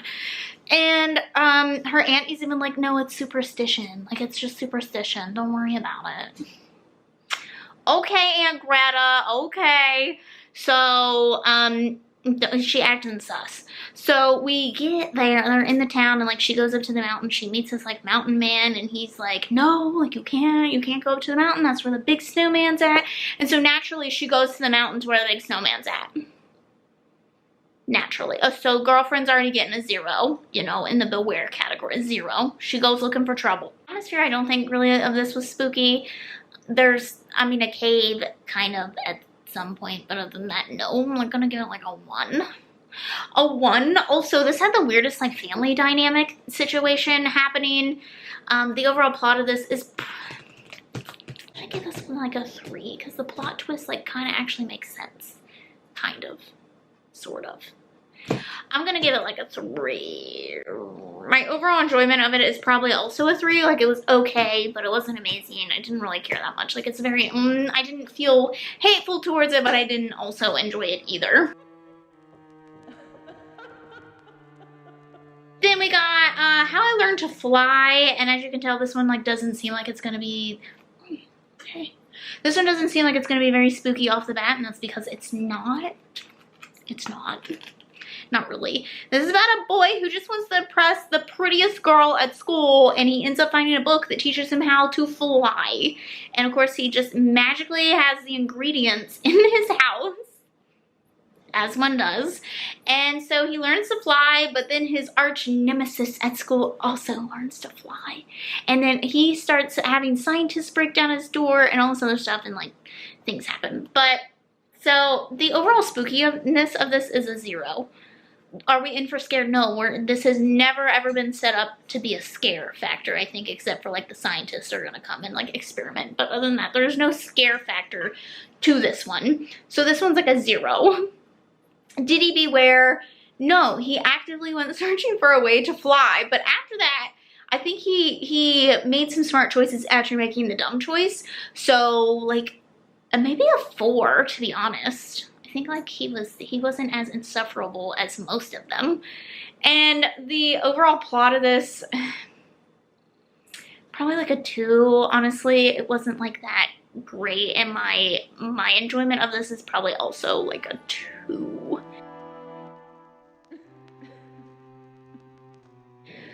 I think that seems to just be the average around here. I remember the Goosebumps books being much better. Maybe it's because I read some of the first like 10, and that seems to be where they really shone, and everything after that. I didn't realize they put these out like once a month. I was looking. They published one of these like once a month. So no wonder they're like copycats of each other, and they're just like Mad Libs, R.L. Stine Mad Libs happening, because like the man was pushing them out every month. Holy hell. Okay, chicken, as you can already tell. Can you tell that this one was obviously like a winner? It's obviously a winner. No. So this one is about siblings. They grow up on a farm. They hate it, kind of deal. And they're disrespectful to the neighbor down the street, Vanessa, who lives alone with her cat. So obviously she's a witch. Yeah, that's how it works. that's all you need. That's all you need to be a witch. So she ends up cursing them by making them turn into a chicken, and then they go to her house and figure out like why they got cursed and all this other stuff. This one's like silly. I would say this one's one of the more sillier ones, which is saying something because they're all pretty silly, but this one's one of the more sillier ones, obviously. So did they beware? No, I give them like a 3, to be honest. They weren't even involved in some of the shenanigans at first all that much, and then like after that, it's just like a weird reason to curse children. I don't know. So I don't know. The plot twist actually made sense in the end of this one. Were we in for a scare? Was the atmosphere scary? No, not really. I'm gonna give the atmosphere like a 1. The Goosebumps, the plot of it is like a 2, maybe. Did I enjoy it? No. I'm gonna give my enjoyment like a 1. Don't go to sleep. This is another one that isn't like necessarily scary, but this one was quite interesting because it's a little bit of like a dimensional type story. So it was quite an interesting, different. It just felt different than a lot of the other ones. And it's this boy who goes to sleep in the guest bedroom after he complains that he wants to stay in the guest bedroom, but then he ends up like falling through these different portals, and every time he wakes up it's like a different reality. I did feel like this one was one of the more complicated storylines that R.L. Stine has done, but like not that much. It's again another like time travel. Kind of reminds me of the Cuckoo Clock of Doom. It was interesting, I guess, in its own way.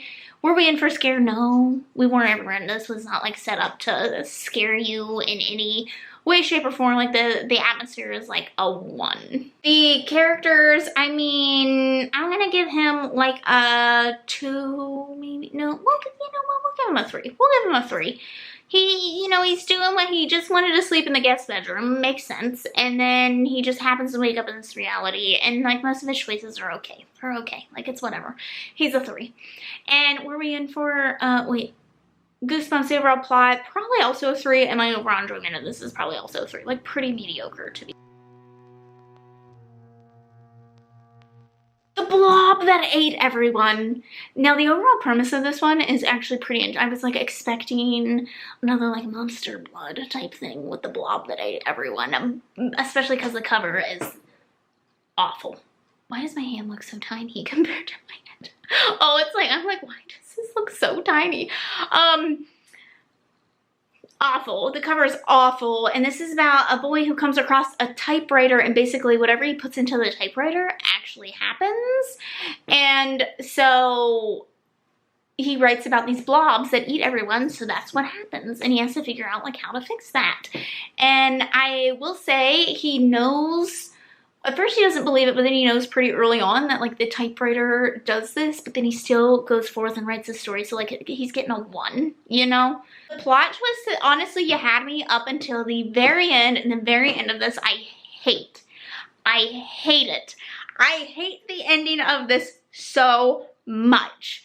It takes my enjoyment level. This probably could have been a 4 or 5, and it takes it down to a 3 because the ending of this I hate. I like the typewriter aspect. You had me there. I was having a good time, and then you bring me in with the ending, and no. Not a good moral of the story. Like, the power of your story is in you and not like in your writing utensils, blah, blah, blah, blah, blah. Bad ending. Bad. It's bad. Get it gone. I don't like it. It's not a good time. So, yeah. I can't remember what, but the atmosphere of this is like, the overall atmosphere is probably like a 2, to be honest. Like, not super scary stuff. And then like, plot's like a 3. My enjoyment's a 3, the plot's a 3. I forgot to update you on Vampire Breath. Oh my god, how did I forget this one? This one's good. Okay. Atmosphere, 5. We go into the basement. There's a hidden compartment in the basement. It reveals a coffin. And in the coffin is a vampire. And of course there is vampire breath, and it transports them back in time to the vampire's time. And they're in his creepy dark mansion. Atmosphere, 5 out of 5. 5 out of 5. Atmosphere. Characters going with it, you know, I'm gonna give them a 4. A 4 out of 5. They do some stupid stuff at the end, but a 4 out of 5. Plot, I really enjoyed this one. This one feels the most true to like a scary kid's book, in my opinion, with just enough silliness in it. And I do like the plot twist at the end was enjoyable. Like, it was kind of leading up to that, and it didn't come out of total left field, but it was a good time. I'm gonna give it... You know what, let's give it a 5. Let's give it a 5. I'm feeling generous. And so my overall enjoyment of this is also a 5. It was just a fun time. Just a good, fun time. And then the curse of the curse of Camp Cold Lake. And do I just have to show you all this? I have to show you all this. Do you see that? Sarah Moss. Sarah Moss is in this book. Sarah J. Maas has some explaining to do, that's all I gotta say. So, this is probably, in my opinion, one of the most iconic covers of the Goosebumps series, in my opinion, just in my opinion. Iconic, absolutely iconic. I don't know how this one isn't more talked about.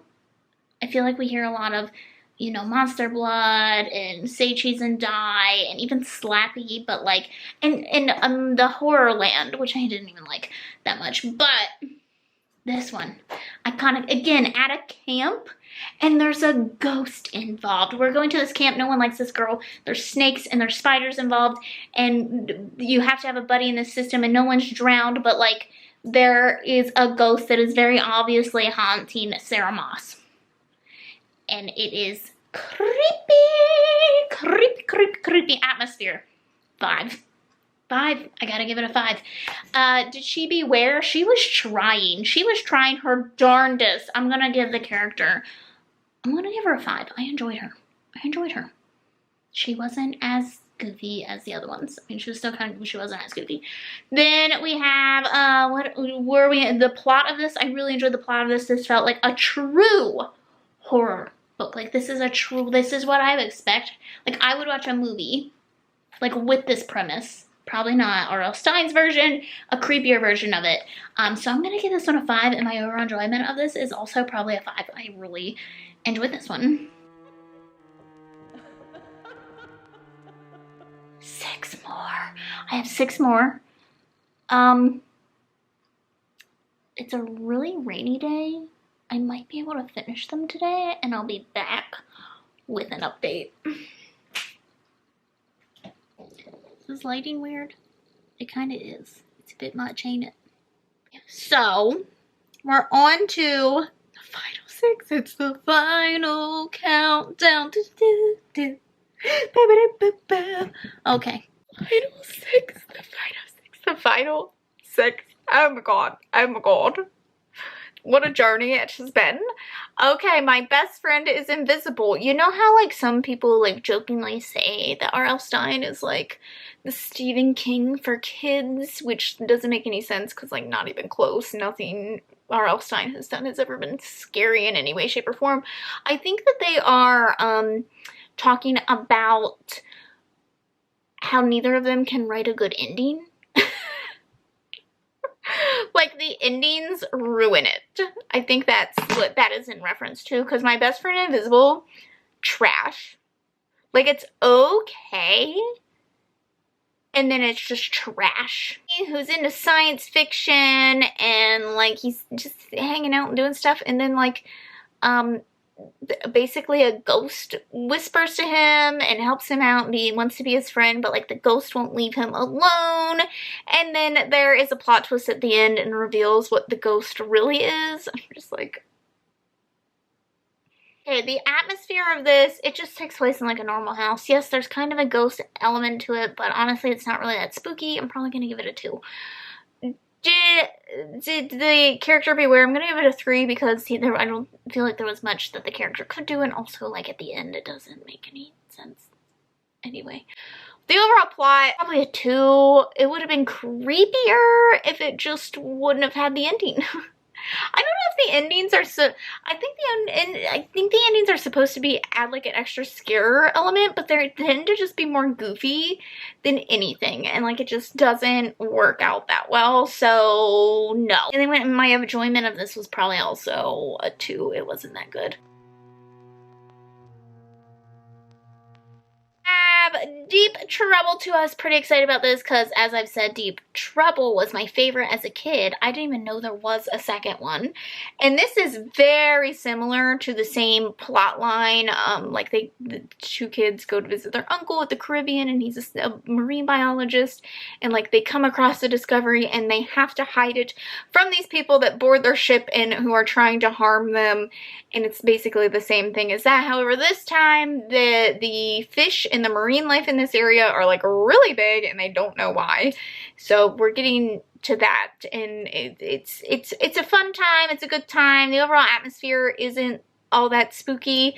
It's probably like a 3. I mean, I find it spookier than most people because I don't like water. I don't like water. Did I say I give it a 3-ish? Yeah. The overall plot of this, it's enjoyable. It's a good time. 4. I'll probably give it a 4. You know, bad guys are scary. Bad guys are scary. The overall, I hate the cover of this because the first cover is like the scariest cover of them all. And then this one is just like such a letdown. But the characters that they be wearing, no, they went looking for this shit, you know? But the things that they do, they can't just enjoy these characters. So I'm going to give them a 4 just because I enjoy them. And my overall enjoyment of this is probably also a 4. Like, it's fun. These are just the Deep Trouble ones are fun. Then we have the Haunted School. Ooh, this one, spookiness levels are up there because this one's like I said, anything that deals with ghosts, you know, the spooky level is up there. He goes to this new school and he sees this girl that's like, I don't know, she's kind of got these gray features, and then there's this classroom that's like these statues of these kids, and there's all these kids that like disappeared after having their photo taken, blah blah blah blah blah. And then he keeps like hearing voices or something, and then he ends up in the gray world where the ghost of these kids are at. And this is spooky because they are over in like another dimension type thing, and some of these ghosts are mean. They are mean creatures. So the spookiness level on this one I feel like is probably a 5. Like it's pretty spooky. And the overall plot, I enjoyed the plot of this one. I'm gonna give it a 4. The characters, probably a 3. Like they were okay. You know, nothing extraordinary or anything. They were okay. They were nice. And then my overall enjoyment of this one is probably a 4. This one was also a decent time. Werewolf Skin, another one. Creepy atmosphere is probably a 5 on this one. I mean, we have a boy staying at his aunt and uncle's house. He wants to photograph things. He's in a horror contest type thing. And his aunt and uncle are like, stay away from the neighbor's house because it's a couple and they are weird. And then stay out of the woods. And so he doesn't listen, so he gets a 1 because he never listens to anything. He gets a 1 and he sneaks out. He goes into the woods, hears some creepy things. There's like animal carcasses. It's creepy. And there's, you know, werewolves on the loose. So he thinks he sees the couple next door being unusual. And then his aunt and uncle are like, they called the police on you, like you were being a little weirdo. So his family starts locking him in at night. And of course he's like, this ain't gonna work. But this takes place in the creepy woods at night. And there is a plot twist at the end of this that actually goes with the plot. It actually works. So like, wow, good for you. It only took you 60 bucks to get there, Arlstein, but we got there. So it actually works, and it works really well with this one. I would say the plot of this one is honestly a 5. The enjoyment of this was honestly a 5. Yeah. I Live in Your Basement Honestly, I don't even know what the fuck was happening here. I have no clue. I even tried to kind of look it up because I'm like, wait. It's just like a never-ending dream sequence. It was like Inception, but bad.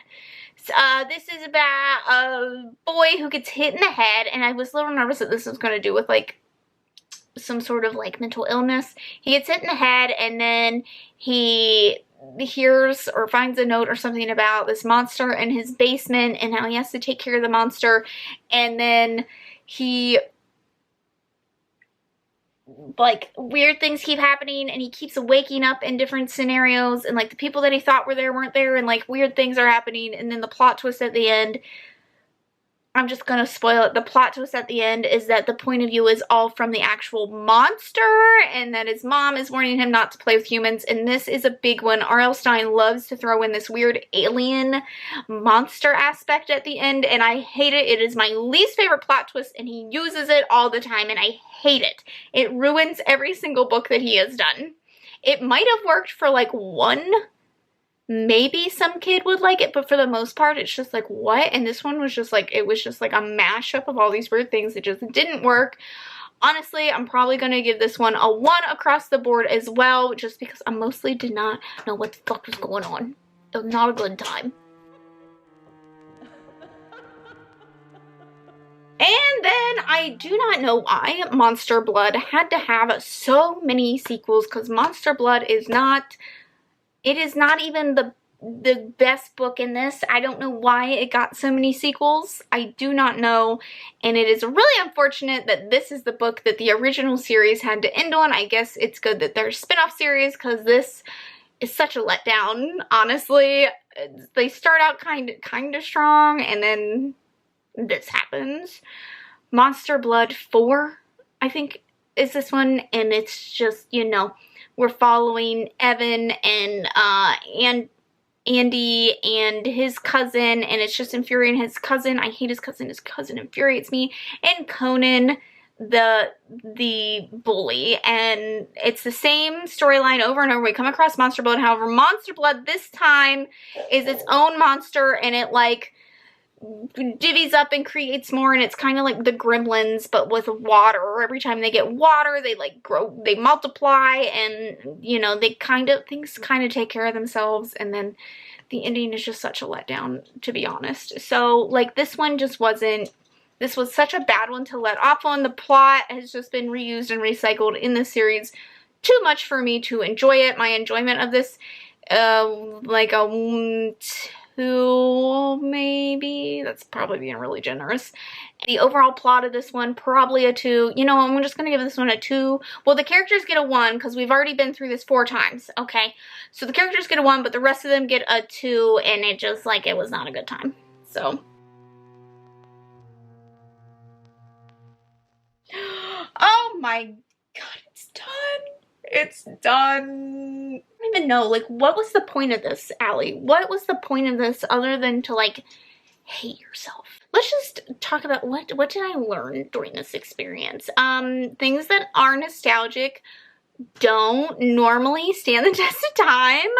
I think my main thing was I just wanted to see just if I enjoyed these as much as I thought I did as a kid, which I didn't. There are some that were still really enjoyable that I would still read today. I'm going to put up the ones that got like a really good rating. The ones that had the best ratings I'm going to put on the screen, and these are probably the only ones that are really worth reading. The rest of them just kind of like have a nostalgic factor, and they're fun at times, but a lot of them are just kind of a flop, to be honest.